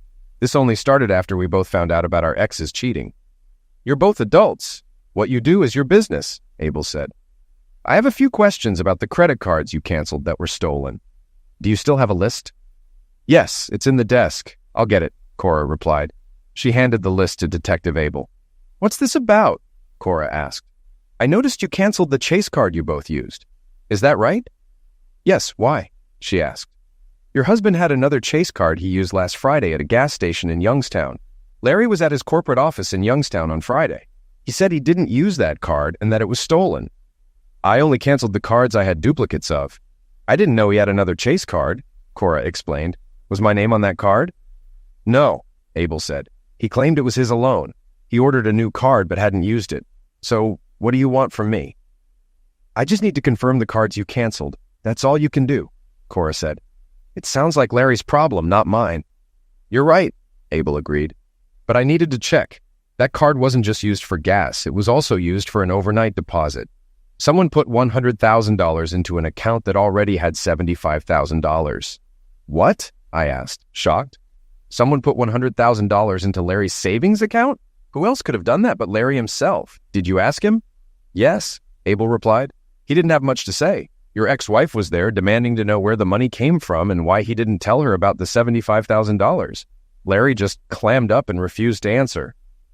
You may be right about your brother, Mr. Bell, Abel continued, but we can't prove anything. We're just tracking the stolen cards. Larry claimed this card wasn't stolen, but he was uncertain when he gave me the list. After Abel left, Cora looked at me, her eyes filled with questions. I knew she wanted to talk, so I decided to be straightforward. Cora, are you going to marry me? I asked.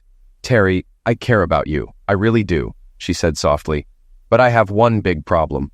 What's that? I asked. I'm sure we can work through it.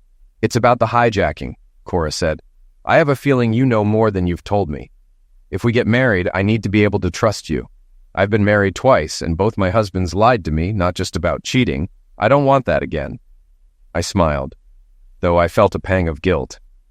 Why do you think I know more? Terry, we were in Youngstown on Friday, she said calmly. You got gas and stopped at Chase Bank to make a deposit. I know you well enough to tell when you're hiding something. Did you find out about Abby and Larry and stage this hijacking so I'd see what kind of man Larry really is?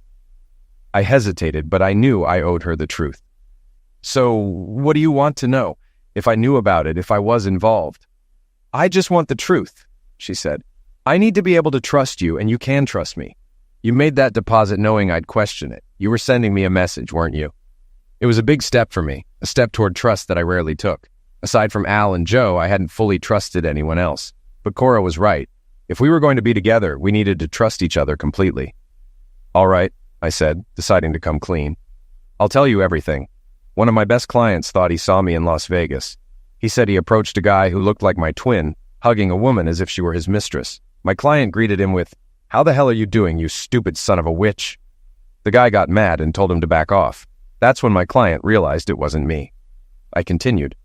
I showed him a picture of Abby and asked if that was the woman he saw. He said yes, and I told him it was my twin brother and his wife. He then said, damn, he was all over her like newlyweds.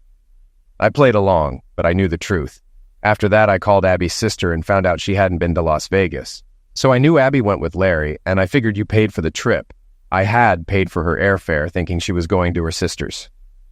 Cora's expression tightened as I went on. I checked Abby's savings, and she hadn't withdrawn any money for the trip. That's when I decided to get even. I asked a few close friends for help. The rest is history. You would have let him die? Cora asked, her voice trembling. Of course not, I said. But I wanted him to suffer. I can't stand him, but he's still my brother. I just hoped you wouldn't help bail him out. I was surprised Abby gave the money, but I'm sure she thought she'd get it back once the hijackers were caught. Why did you give Larry money on Friday? She asked, still processing. I got rid of all his cards except for the one in his name after you mentioned you'd canceled the rest. I checked the balance. It was $75,000, likely what he took from you. I used it to buy gas so Detective Abel would know the card had been used. Then I deposited the money into his account. Larry's so greedy he'd never admit someone else put that money there, and I knew it would create doubt between him and Abby. She'll always wonder if it's her money. I laughed bitterly. There's no way he can explain that kind of cash. Cora stared at me, her expression unreadable. What did you do with the rest of the money? I didn't need any of it. I bought stock in my company for the two friends who helped me. $50,000 each. They now own about 4% of the company. I told them to hold on to it for now. They're happy to have a stake in the business. The remaining $100,000 is for you, the money Larry stole. I thought you could put it in the real estate account. Cora didn't know what to say. I had essentially hijacked her husband for her benefit, told her the truth, and didn't take any money for myself.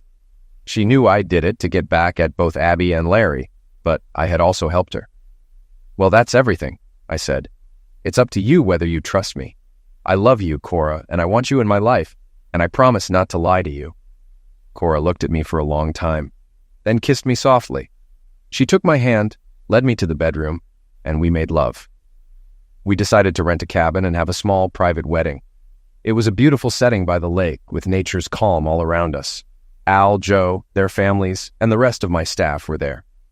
Cora's parents attended, and I finally met her sister and a few other relatives. Some of her real estate employees were also there.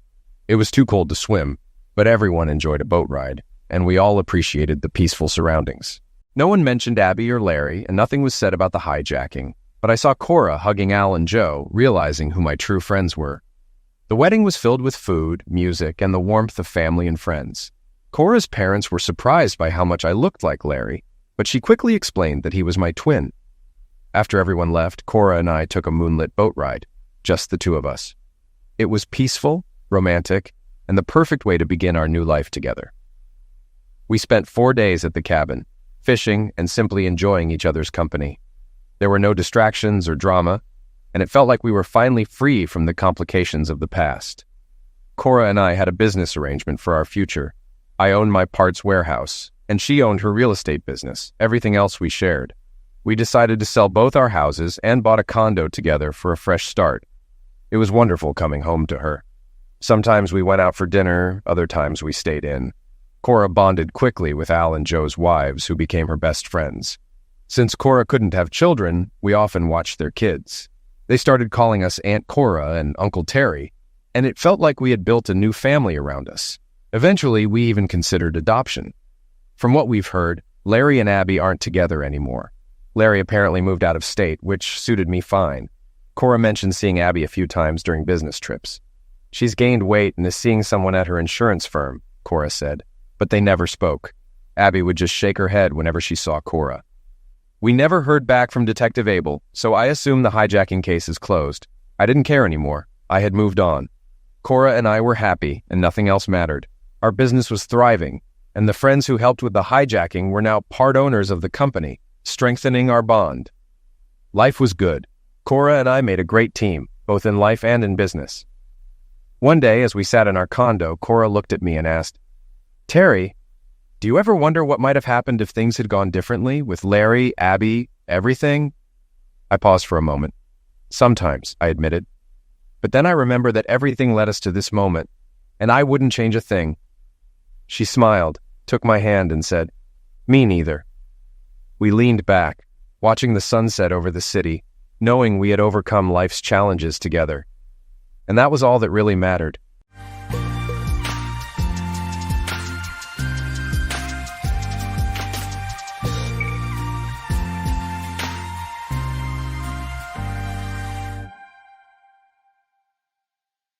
Every morning, Linda and I have this habit of staying in bed for a few extra minutes after the alarm goes off.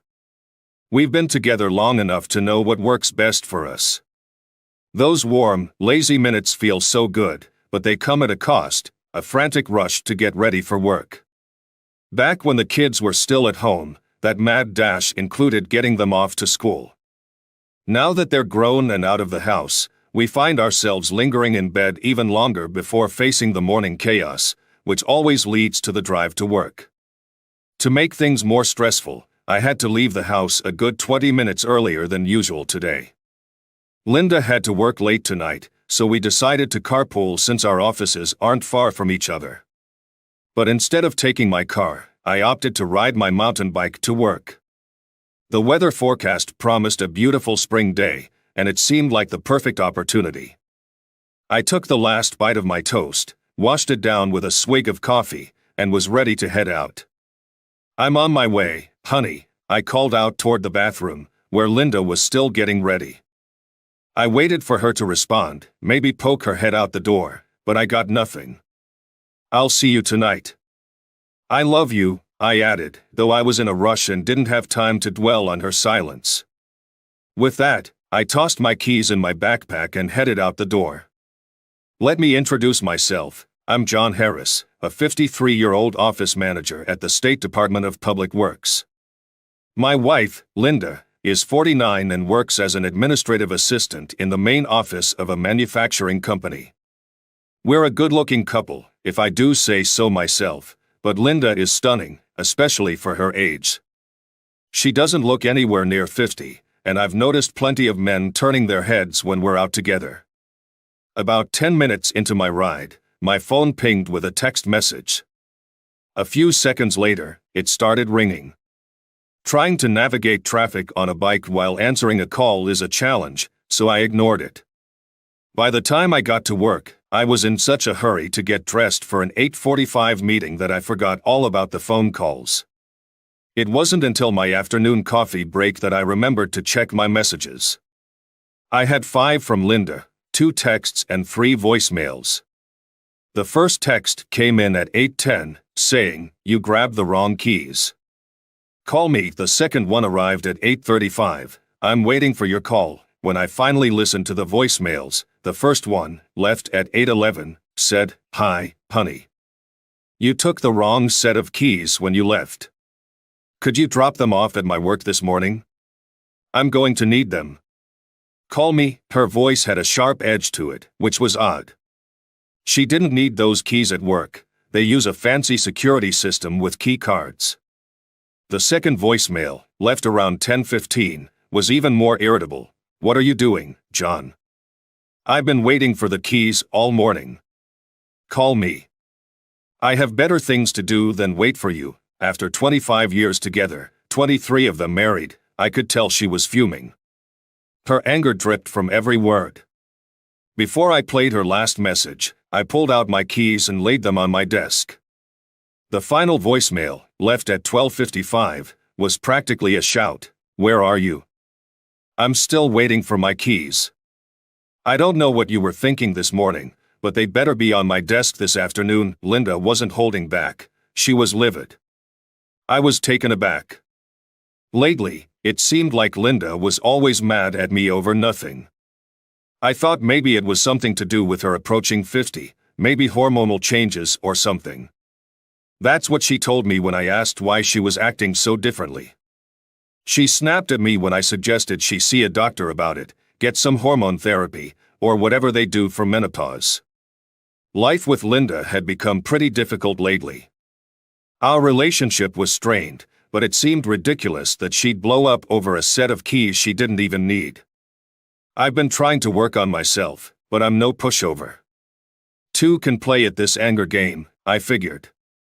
So, I decided not to call her back and just wait until 5 o'clock to bring her the damn keys.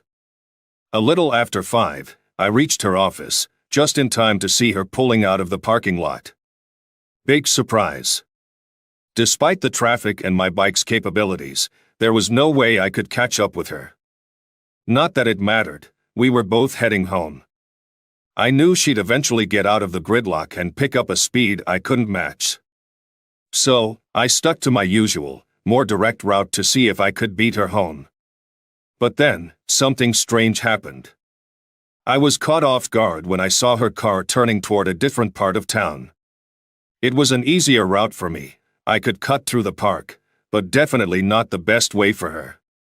She turned onto a street lined with 2-story duplexes and parked at the curb.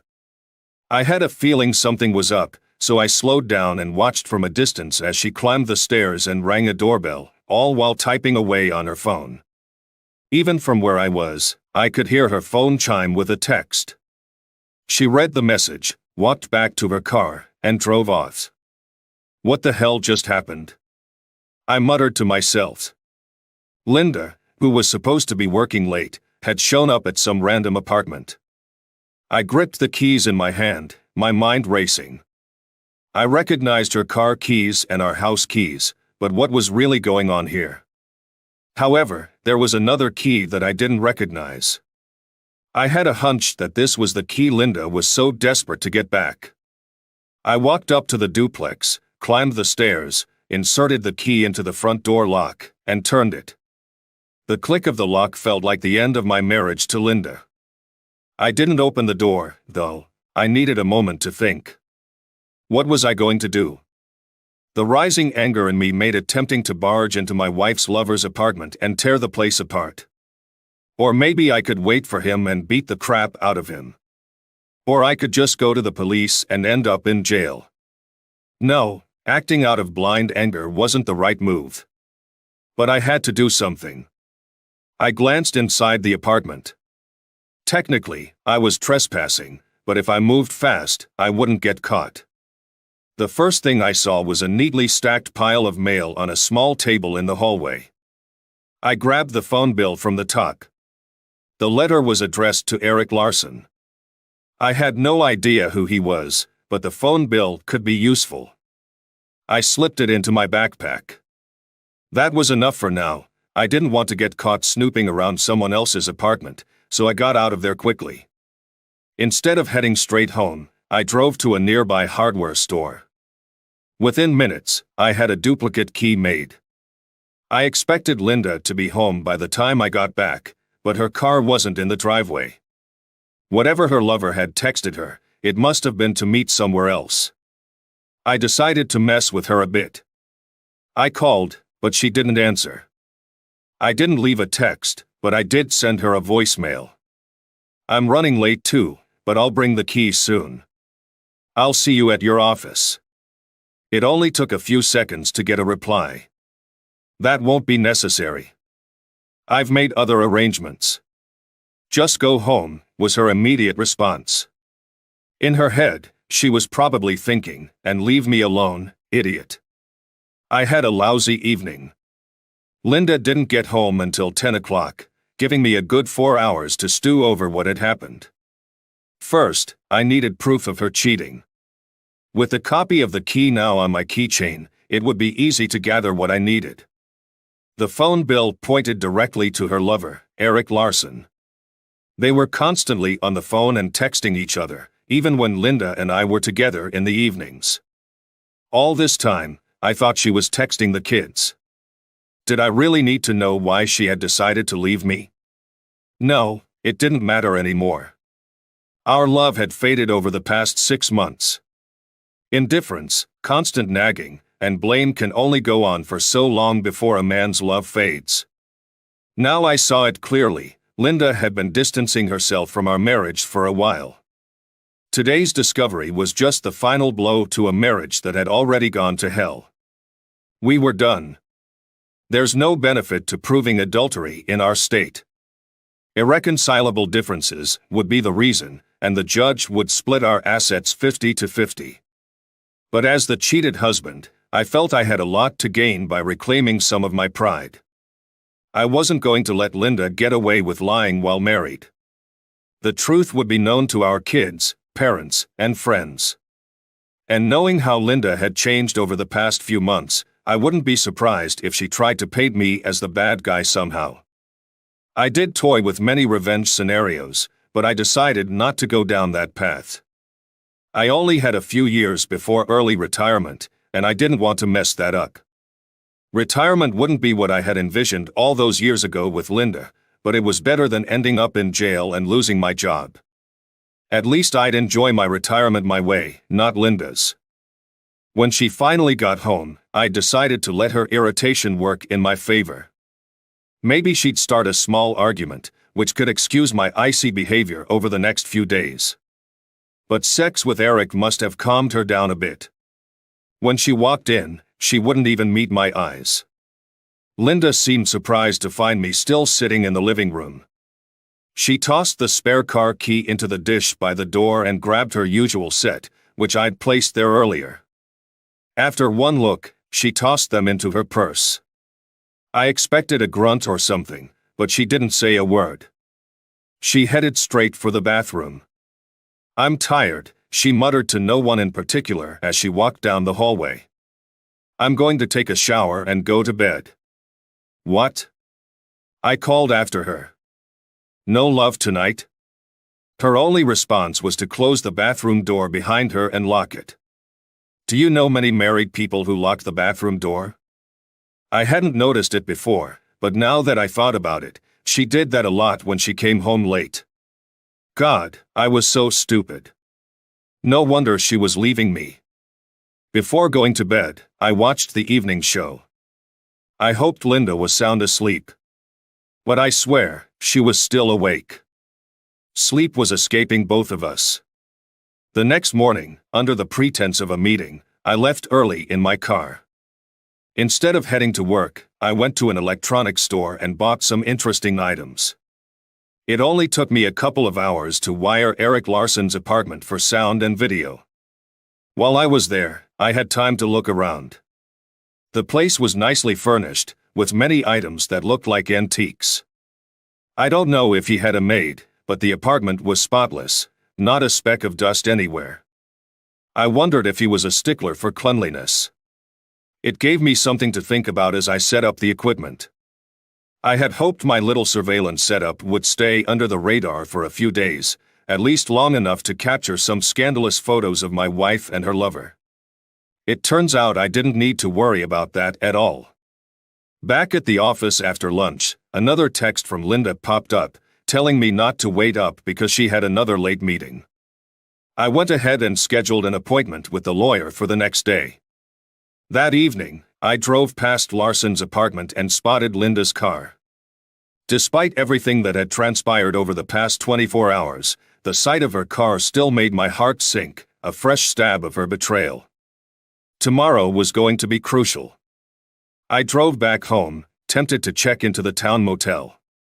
But it seemed absurd to waste money on a place I didn't want to be when none of this was my fault. Once back, I thought about sleeping in the guest bedroom but decided against it. After all, I wasn't the one who had wrecked our marriage. Let Linda take that room.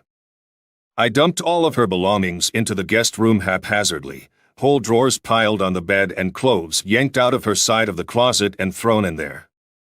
It was a surprisingly therapeutic task. With each armful I carried to the guest room, I felt a bit better. When Linda came home that evening, she looked even worse than she had the night before. She had that disheveled look that suggested she had just come from a marathon session with someone else. Again, she was caught off guard by my presence. She didn't offer any explanations for her tardiness or appearance, as if there was anything she could say that would make it better. I couldn't believe I was the source of such pain. With the impending divorce hanging over us, I grabbed her hand and pulled her towards the bedrooms. "What are you doing, John?" "You're hurting me," she whimpered. I forced myself to sound more confident than I felt. I knew I was on the brink of losing her completely. I needed to act quickly and keep my composure. "Shut up, bitch," I said loudly, surprising even myself with the harshness of my words. It was so unlike me to speak like that, as if I were hitting her with my words. Suddenly, the accusatory glares I'd been receiving for months turned into fear. But was it fear of violence or fear of exposure? I had no idea, and I wasn't about to ask. I opened the guest bedroom door so she could see her belongings stacked in disarray. "Starting tonight, this is your room," I said sharply, shoving her inside. "We're no longer husband and wife." "Stay away from me," I added. "In fact, it'd be better if you packed up and left right now." Linda was furious and tried to resist, insisting, "Oh no, you bastard. If anyone's sleeping in the guest room, it's you." She ranted about all she had done for the kids, for me, and the house, demanding respect or for me to leave. Did I want to argue with her? No. I shoved her back into the guest room with a surprising force. "I'm giving you two choices," I growled. "Either you stay here until the divorce is final, or you move in with Erik Larsson right now." Her reaction to Larsson's name was immediate. Despite her recent behavior, she knew me well enough to realize I was aware of her affair and had no intention of forgiving her. She knew we would never part as friends. Who could be friends with someone who stabbed you in the back? I could see the defeat in her eyes. She stumbled into the room, threw her clothes aside, and sat on the bed, tears streaming down her face. She muttered something I couldn't catch. "What?" I shouted. "I'm sorry," she said louder. "I was so stupid." "Please don't hate me, you know me, Linda," I replied. "I won't hate you forever, but I'm sure I won't love you either. Hell, I don't even know if I can be around you." I began to close the door but decided to add one final blow. "I'd prefer if you left as soon as possible," I said firmly. "Just sign the divorce papers when they arrive, and we'll never have to see each other again." I shut the door, leaving her behind with her sobs as the last sound I heard. The next day, I retrieved my spy gear from Larson's place and then headed to my attorney. Since my demands were straightforward, he assured me the divorce papers would be ready within 2 days. I paid him up front and left. I tried to return to work, but it proved futile. I finally explained my situation to my supervisor, who advised me to take a few days off. When I drove home, I saw Linda moving her things out and parked further down the street. From the video I had, I recognized Erik Larson helping her. I wanted to beat him up, but with his extra 3 inches and 40 pounds, that wasn't a practical option. I drove away. That night, the real impact of Linda's betrayal hit me. My anger faded, replaced by an overwhelming loneliness I had never felt before. The divorce would have been even more devastating if our children were still living with us.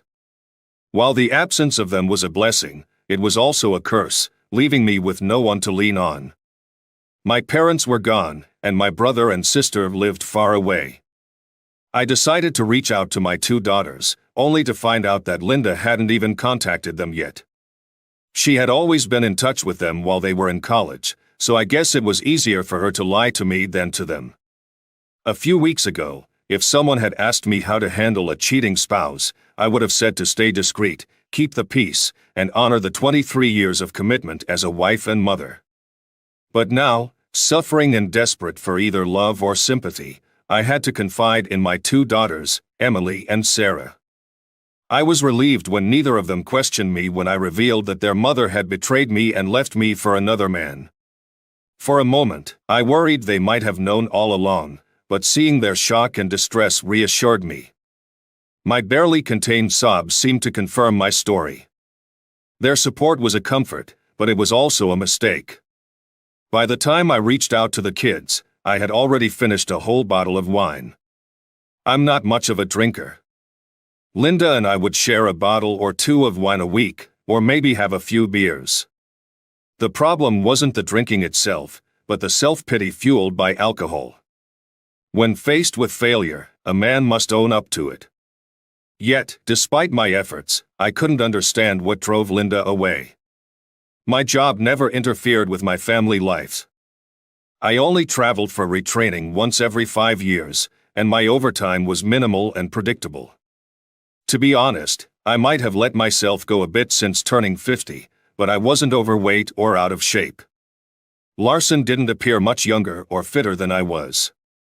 I wondered if he was a better lover, which was an area where I had limited experience. Before meeting Linda, I had only 4 girlfriends between the ages of 18 and 28, and Linda and I had a lot to learn together. I didn't think Linda left me for social status either. His apartment wasn't extravagant, and while his furniture was nice, he wasn't a father. We were likely in the same income bracket. As I curled up in the fetal position that night, it struck me that there was no real reason for her departure, other than the fact that I was simply who I was. Can you really struggle with being yourself? Could I stop existing just so everything could be all right? The next morning, around 10 o'clock, I got a call. Without checking the caller ID, I answered the phone. "You son of a bitch," Linda yelled. "You shouldn't have been so rude to Emily and Sarah." For a moment, I considered hanging up, but I also wanted to confront her to end this nightmare. "What's rude, sweetie?" I asked. "Is it the months of cheating, moving in with your lover, or is it all of the above? There was only silence, which I despised. Linda, I still have some feelings for you, I said. I'm not sure if it's my male or female side, maybe just my foolish side, but there's one thing I won't do, lie to our family. You wouldn't dare, she pleaded. Not Daddy, please. Watch me, I said, and hung up. My finger hovered over the speed dial for Linda's father, but I didn't press it. Walter had been struggling since his wife passed away from breast cancer 2 years ago. He was a good man, but in his 80s, his health was fragile, and his will to live seemed a bit weak. I could certainly relate to that feeling today. And he was a good man. I figured it was better to let him live in peace rather than let his daughter's actions ruin his life. My anger began to fade, so I decided to inform Linda of my choice. I picked up Larson's cell phone bill and dialed the number listed. A man's voice answered. I hesitated for a moment. Linda Harris, please, I asked. There was a pause, and I could hear someone crying in the background, presumably Linda. Who's asking? Larson's voice came through. Her father, you piece of shit, I lied, barely containing my fury. And don't expect to talk to her. Just tell my daughter to forget me. Leave my grandchildren, my son-in-law, and me alone. Goodbye, asshole. Less than a minute later, feeling a bit guilty, I called Linda's cell phone. She answered quickly but was still sobbing. Hello, Linda, I said, breaking the silence. Did you have a good day? John, why? She asked. Why did you tell my father?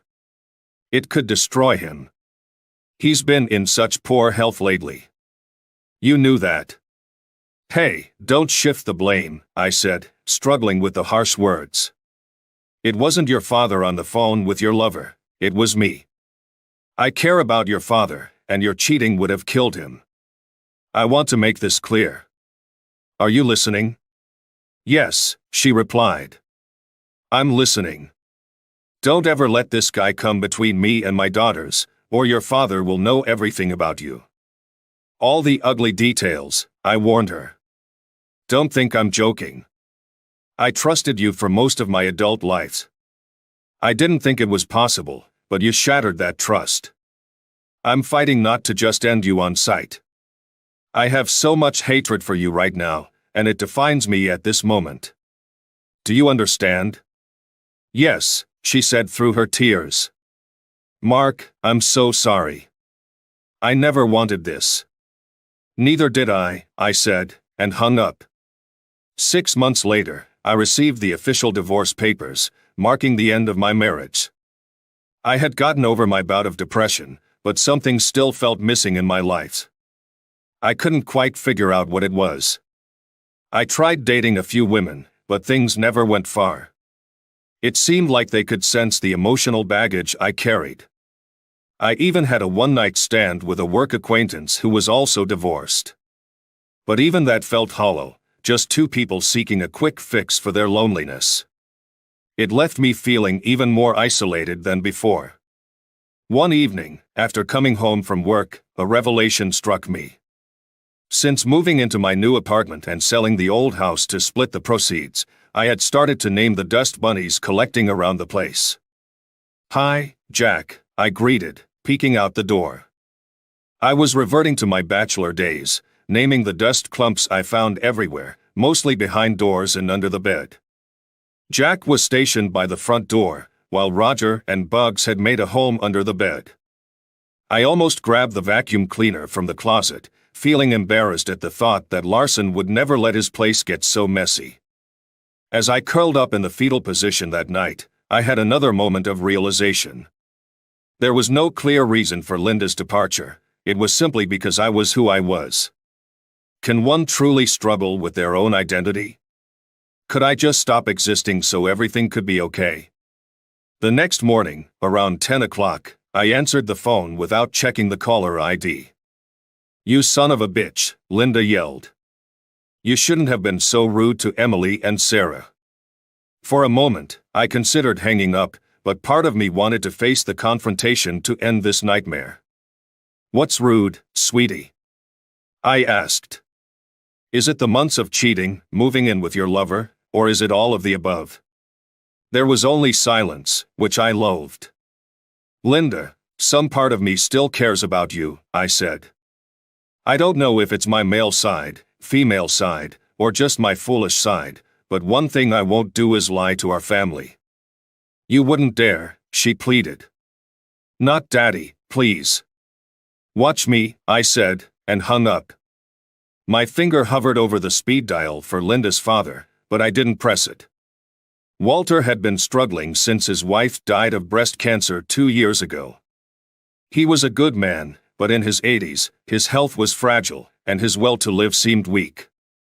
I could understand that today. And he was a good man. I figured it was better to let him live in peace rather than ruin his life because of his daughter's actions. My anger began to subside, so I decided to tell Linda my decision. I picked up Larson's cell phone bill and dialed the number listed. A man answered. I hesitated for a moment. "Linda Harris, please," I asked. There was a pause, and I could hear someone crying in the background, presumably Linda.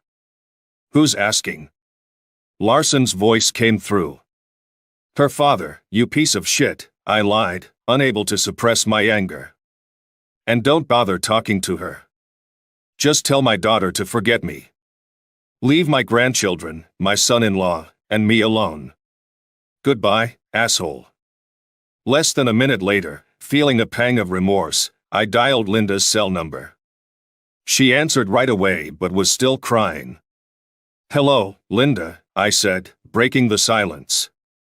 "Did you have a good day?" "John, why?" she asked. "Why did you tell my father? It could destroy him. He's been in such poor health lately. You knew that." "Hey, don't shift the blame," I said, forcing myself to utter the harsh words. "It wasn't your father who was on the phone with your lover, it was me. I care about your father, and your cheating would have killed him. Let me make something clear. Are you listening?" "Yes," she said. "I'm listening. Don't let this guy come between me and my daughters, or your father will find out everything about you. All the raw details, as you put it," I warned. "Don't think I'm joking. I've trusted you for most of my adult life. I didn't think it was possible, but you shattered that trust. I'm struggling not to just end this right now.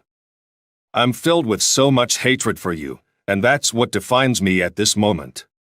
Do you get it?" "Yes," she said between sobs. "Mark, I'm so sorry. I never wanted this." "Neither did I," I replied, and hung up. 6 months later, I got the official divorce papers marking the end of my marriage. Although I had moved past my depression, there was still a sense of emptiness in my life. I couldn't quite pinpoint what was missing. I tried dating again, but didn't get very far. I guess the women I met could sense my emotional baggage. I had a one-night stand with a fellow work colleague who was also divorced. But even that left me feeling more alone. Sex felt meaningless without love and affection. We were just two adults seeking momentary relief, but it only deepened my sense of isolation. One evening, after coming home from work, an epiphany hit me. Since moving into my new apartment and selling the old house, I had been giving names to the dust clumps around the place. "Hi, Jack," I said, peeking out the door. I was reliving my bachelor days, naming the dust bunnies I found everywhere, especially behind doors and under the bed. Jack stood by the front door, while Roger and Bugs resided under the bed. I almost reached for the vacuum cleaner, feeling embarrassed at the thought that Larson would never let his place get this messy. I almost grabbed the vacuum cleaner from the closet, feeling embarrassed that Larson would never leave his place in such a mess. The next day, I tore off a corner of a condom wrapper and left it lying on the floor by the bed. I shook up the blankets, jumped around a bit in the middle of the bed to dishevel the sheets, and then carefully placed the blanket back in almost the same position. I also left marks from 2 glasses on the coffee table, some ashes in the toilet, and kept the ceiling fan running. I picked up a porcelain trinket, smashed it, and tossed the pieces in the trash.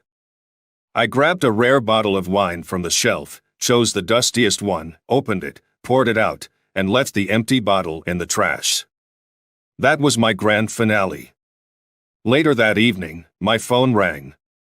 It was Sarah, my youngest. "Daddy, you have to do something," she pleaded. "Anything for you, honey," I responded. "Help Mommy," she said, struggling to keep her voice steady. "She's at the police station. This guy hit her, and she called the police. She has nowhere to go and doesn't want to go back there anymore. He's gotten really violent lately." "Hang in there, honey," I interrupted. "I'm not the guy to help your mother. I hate her deeply and, honestly, I'm kind of enjoying what's happening to her, not the beating, but the mess she's made with her new guy." "What's going on, Daddy?" Sarah begged. "She's my mom and she needs help." Okay. "It's only because you asked," I said. "Don't expect me to do more than just pick her up and drive her somewhere." "Thanks, Dad," she said. A few minutes later, I was at the police station. Linda was still being questioned, so I had to wait. I sent her a note letting her know I was waiting. An hour later, I felt a pang of guilt when I saw Linda, her left eye swollen and black. She cried as she approached me with open arms. I struggled, but managed to keep her at arm's length. "Hey, I'm here because my daughter asked me to come," I said. "Don't think for a second that we're going to be friends. I'll give you a ride wherever you need to go, but that's all." I walked out of the police station without looking back to see if she was following. Her sobs were the only indication she was near. Once we were in the car, I asked, "Where do you want to go?" "Home," she replied. Without a word, I drove to our destination. Linda only reacted when I turned onto Larson Street and parked in front of the house.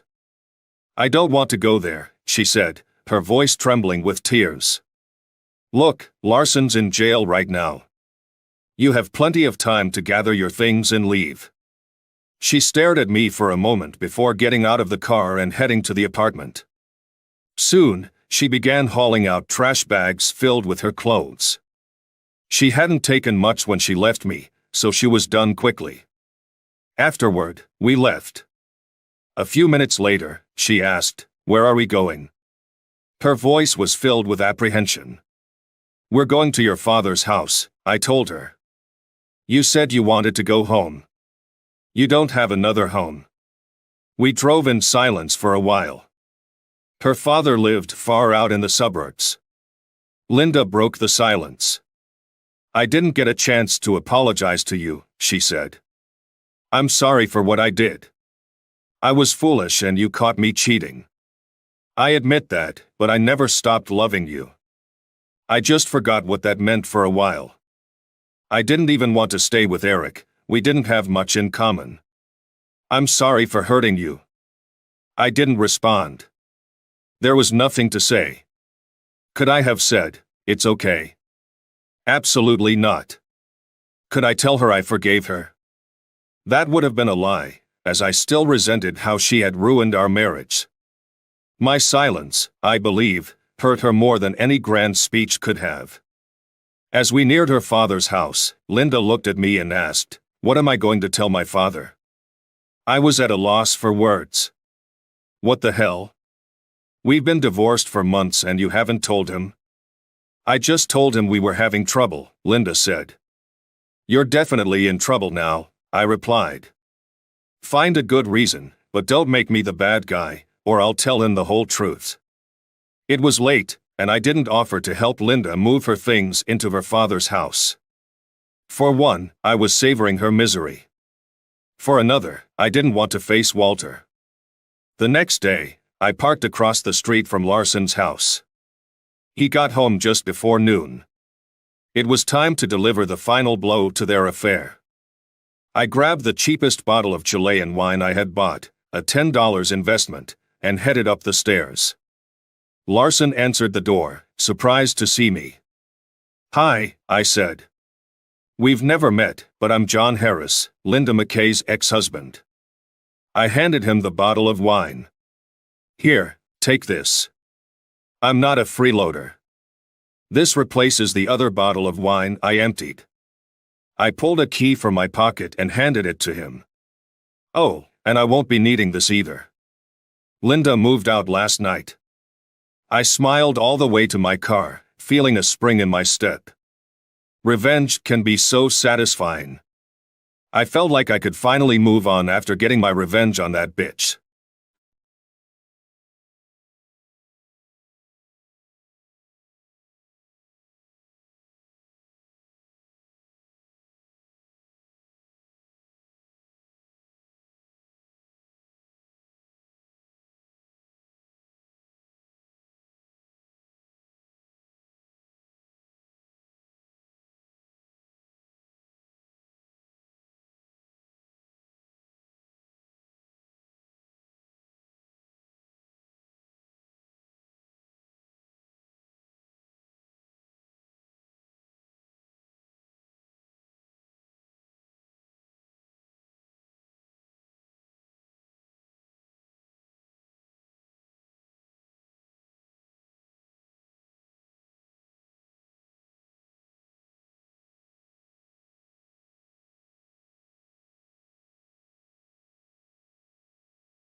I left my ex-wife after 10 years of dead bedroom syndrome.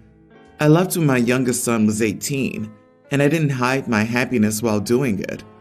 I threw a ditch the witch party, and I wake up every day since then with a smile. My kids were not thrilled at this and stopped talking to me. I decided not to make amends with them or share my side of the story because I had done my part. I was there till they went to college. If they needed me, all they had to do was ask. But I'm 46 and plan to fill my life with as much joy and happiness as possible. I don't have enough time left to try to convince my kids not to hate me. 1 year ago, I asked for a divorce, and 2 days later, I met a woman online. My plan was to remain casual. That didn't plan out as I had planned, because this woman became my girlfriend pretty fast. My ex has been feeding lies into my kids' minds that I left her for my girlfriend and that I was already cheating on her. My daughter, who's the oldest, started messaging my girlfriend on Instagram, saying nasty things to her and saying how she's a homewrecker. I asked my daughter to meet me and talk to me directly instead of harassing my girlfriend. I bought her dinner and told her that I never cheated on her mother. Honestly, I regret that. I should have cheated on her. I wasted my time suffering. I told her about the dead bedroom and how she didn't put the effort into our relationship. She's 22, so I think she can handle it. She asked me why I hadn't left her mother before, and I told her I had this notion that I should ride it out until the kids were 18. I thought that was the right thing to do, but I'm not sure anymore. I do know that I don't want to think about it. I want to look forward to my future, and if she wants to hate me, she's free to do so. I don't have any plans to convince her otherwise. I want to spend the rest of my life with people who want to be with me. I don't have any plans to convince others to be with me, even if they are my own kids. So if she wants to spend time with me, my doors are always open for her and her brother, but she can't harass the woman who makes me happy. If she has so much problem with her, then we should keep our distance. My daughter asked me to give her proof that I only started dating my girlfriend after separation, and I showed her my messages. It took her about a month to process it. She eventually apologized to my girlfriend, and we all spent time together on New Year's Eve. As my daughter got to know my girlfriend, she understood how cool she was. They're bonding very well. My ex raged when she learned that my daughter spent time with my girlfriend. My daughter told her about what I said and told her that she doesn't blame me anymore and wants to move on. Now my ex is up my butt, sending me nasty messages about how I shouldn't have told our daughter about our intimate life, how I'm disgusting, etc., etc. Am I the idiot for telling my daughter about the real reason for my divorce? Dude, you're not the idiot for this particular truth, but besides that, you sound like a major one. Dumping your kids the minute they turn 18 because you did your part, as if it didn't even cross your mind that you're a parent for life because you love your kids and want to watch them turn into thriving adults. Man, I honestly think that this is a great example of why you shouldn't stick it out for the kids. I have to wonder how much of this attitude is a result of staying for them and building up resentment because of that. Agreed. I support him in correcting the lies, but I don't support the ditch the witch party and dating 2 days after serving divorce papers. After waiting 18 years for the kids, OP couldn't even attempt to make the transition smoother for them? Of course it looked like he cheated. He even stated that he wished he did. Why did you stay for the kids when you don't seem to care about your kids? He probably waited for his kids to turn 18 so he didn't have to pay child support. It was never for the kids.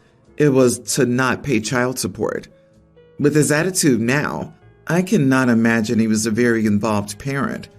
Maybe it's no surprise his wife didn't want to sleep with him, if he's the kind of person to shove it in his kids' faces that he hates their mom, and he's thrilled to be without her while they're still processing their grief at the divorce. I mean, the ditch the witch party? That's where I lost all sympathy for this guy. It's perfectly possible to get divorced while still respecting the mother of your children, at least to your kids' faces. This guy sounds like a major league idiot. My in-laws want their only child, my wife Diana, to start pumping out grandchildren. Diana's 28 and is just finishing her PhD. She wants to establish a career before we start a family. My in-laws know how much I make, and they know we could live comfortably off of my earnings. That isn't what Diana wants. She's worked her butt off to get where she is, and she wants to reap the rewards of her hard work. She also says that once she's working, I can cut back on my hours. I'm a welder and relax a little. I've been working since I was 15, so literally half my life. I make a very good living in return for a lot of hard work. I've supported Diana in her education. She will graduate without student loans. We have a house. She has a good car. We have a good life. We want a few more years alone before we start our family.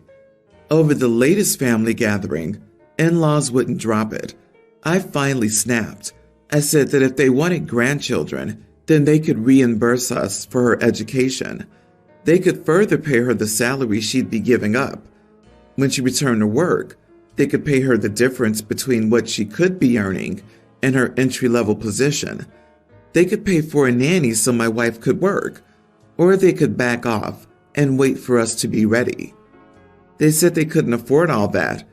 I asked them how they expected us to afford it. I said that if it was really what they wanted, they could just give her the inheritance coming her way now instead of later. They got offended and said it wasn't hers until they no longer needed it. Diana asked me to drop it. She's tried dozens of times to explain why we're waiting to her parents. They ignore her. They ignore what we want for our lives. They've been very cold since that get-together. They seem to think I was a rude idiot for pointing out the cost of what they were asking for. Most of her family agreed that I went too far in asking them to pay if they want a grandchild now instead of later. Not the idiot. They must be reminded in very strong terms that it's none of their business. They have absolutely no say whatsoever, and when you both choose to procreate, stop being nice about it. They need to be put in their proper place. If they want a new baby around, their option is to adopt. That's where they have a say. Otherwise, they need to shut up and back all the way off. These people don't respect their daughter's autonomous choices regarding her life. So why would you suggest they adopt children whom they also will not respect? Dude, let your wife handle her family. What you said was tacky and classless. Everyone's the idiot here. They're pushing and giving you unsolicited opinions about your married life, and both of you for not just having clear boundaries and not shutting it down straight up. Instead, you got into a stupid back and forth about money. Their finances are none of your business, and your reproductive tract is none of their business. So why engage like that? You both need to practice firm boundaries now if you're even considering having kids. My brother, a young teen, and I, a teen male, lost our dad 10 years ago. Mom married Jared 6 years ago, and after about a year, my mom asked us if we would be okay with Jared adopting us and maybe changing your last name to his or adding his as a hyphenated last name. I said no, and my brother followed. My mom decided we should discuss it some more in family therapy, and we went for a few months. Then we had no therapy when stuff closed down, and then we returned when in-office therapy was back on the table. Throughout the stay-in-place order, my mom would ask us about our feelings and if we were more open to the idea. Recently, my mom decided to try the divide and conquer way, since the therapist mentioned that my brother said no because I was. She tried talking to my brother, and he was adamant he would say no as long as I was saying no. Mom then sat me down and asked why I was saying no. She told me she had a few very practical reasons to want the adoption to happen, including protection for us if she were to die, so we could stay with her husband. I asked her if that was because she knew I would want my extended family to fight for custody to live with them, but because she doesn't like them, she wouldn't want that and knew my decision would carry some more weight unless I were adopted first. She denied it initially, but then said yes. She then asked me why I was against the adoption. I told her I didn't want another legal dad and didn't want the protection being adopted would offer. She then told me about my brother saying no because I was saying no, and she wanted me to agree so he would change his mind. I told her that wouldn't happen and that nothing she said would change my mind. She asked me to encourage him at least to be adopted, and I told her I would not. I did speak to my brother anyway, and he said he doesn't want to do it if I'm not, and it would feel weird to him to be adopted by Jared when I'm not. He doesn't remember our dad, so the attachment isn't a reason for him like it is for me. I told him I wouldn't be mad at him if he said yeah. He said he knew that, but still. Mom and Jared sat me down and asked me again to say yes, so he could adopt my brother, and once again I said no. Mom started to cry, and she got really angry with me. Jared said I was at the age where I could be more mature and compromise on this. He told me I might not love him, but surely I don't hate him so much that I would rather end up in foster care than in his care if Mom died. He said I'm putting my brother at risk. Am I the idiot? Not the idiot. Weird they don't need any of this in case something happens to your mom. It's probably already in her will. Your last name has no bearing on custody plans in case of emergency. No judge is going to chuck you in foster care if you have family who can take you. And you're old enough that you could say to a judge where you want to go. Talk to your family. And is there a grandparent or aunt who your mom listens to who can tell her to knock it off? Maybe a friend? Therapists shouldn't be helping her to try to manipulate you. This doesn't sound like real therapy. If you want real therapy, see if you can access those resources through school. I was manipulated into adoption as a child. It was ugly all around, but my mother threatened my bio dad with all sorts of things and refused to let him see me. She got remarried, escalated her threats, and he severed his parental rights per her request so a new spouse could adopt me. She told me we couldn't be a family if new dad didn't adopt me, and a few other things. Almost 40 years later, it still angers me to think about it, and I regret it bitterly. Thanks to her, I have no relationship with my bio dad or new dad. The most important reason not to be adopted is that you're feeling unsure, and you should always trust your gut feelings, especially since you're being manipulated and misled and being used as a tool to manipulate someone else. Build up a relationship with your relatives if you haven't already, dad's side, mom's side, whoever you can find, and tell Jared he's at an age where he should be mature enough not to throw a fit when he doesn't get what he wants. I, 37 female, am married with 2 kids, and I've been dealing for the past 2 months with all these uncomfortable discussions around who takes what after our father passed away some months ago. My sister, 28, is recently married and is proceeding to take over the sole family house that we ever owned. My mother's still alive and living in that house. According to my father's latest statements, and because he didn't manage to give my sister the same amount of money as he did to me, 55k euros, he wanted the family house to go to her, since he always believed it was worth around the same amount. However, this is not the case, as it's valued at 80k euros.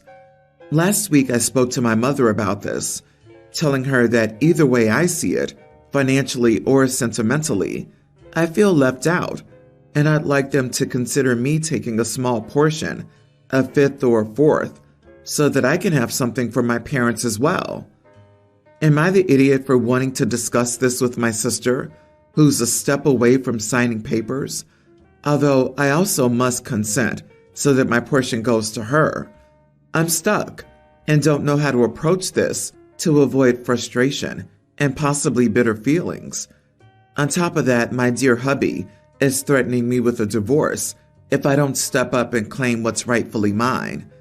I hate him for that, as it's none of his business, and the money I got from my parents was to finish his house, get married, etc. You got hard cash. She got the house.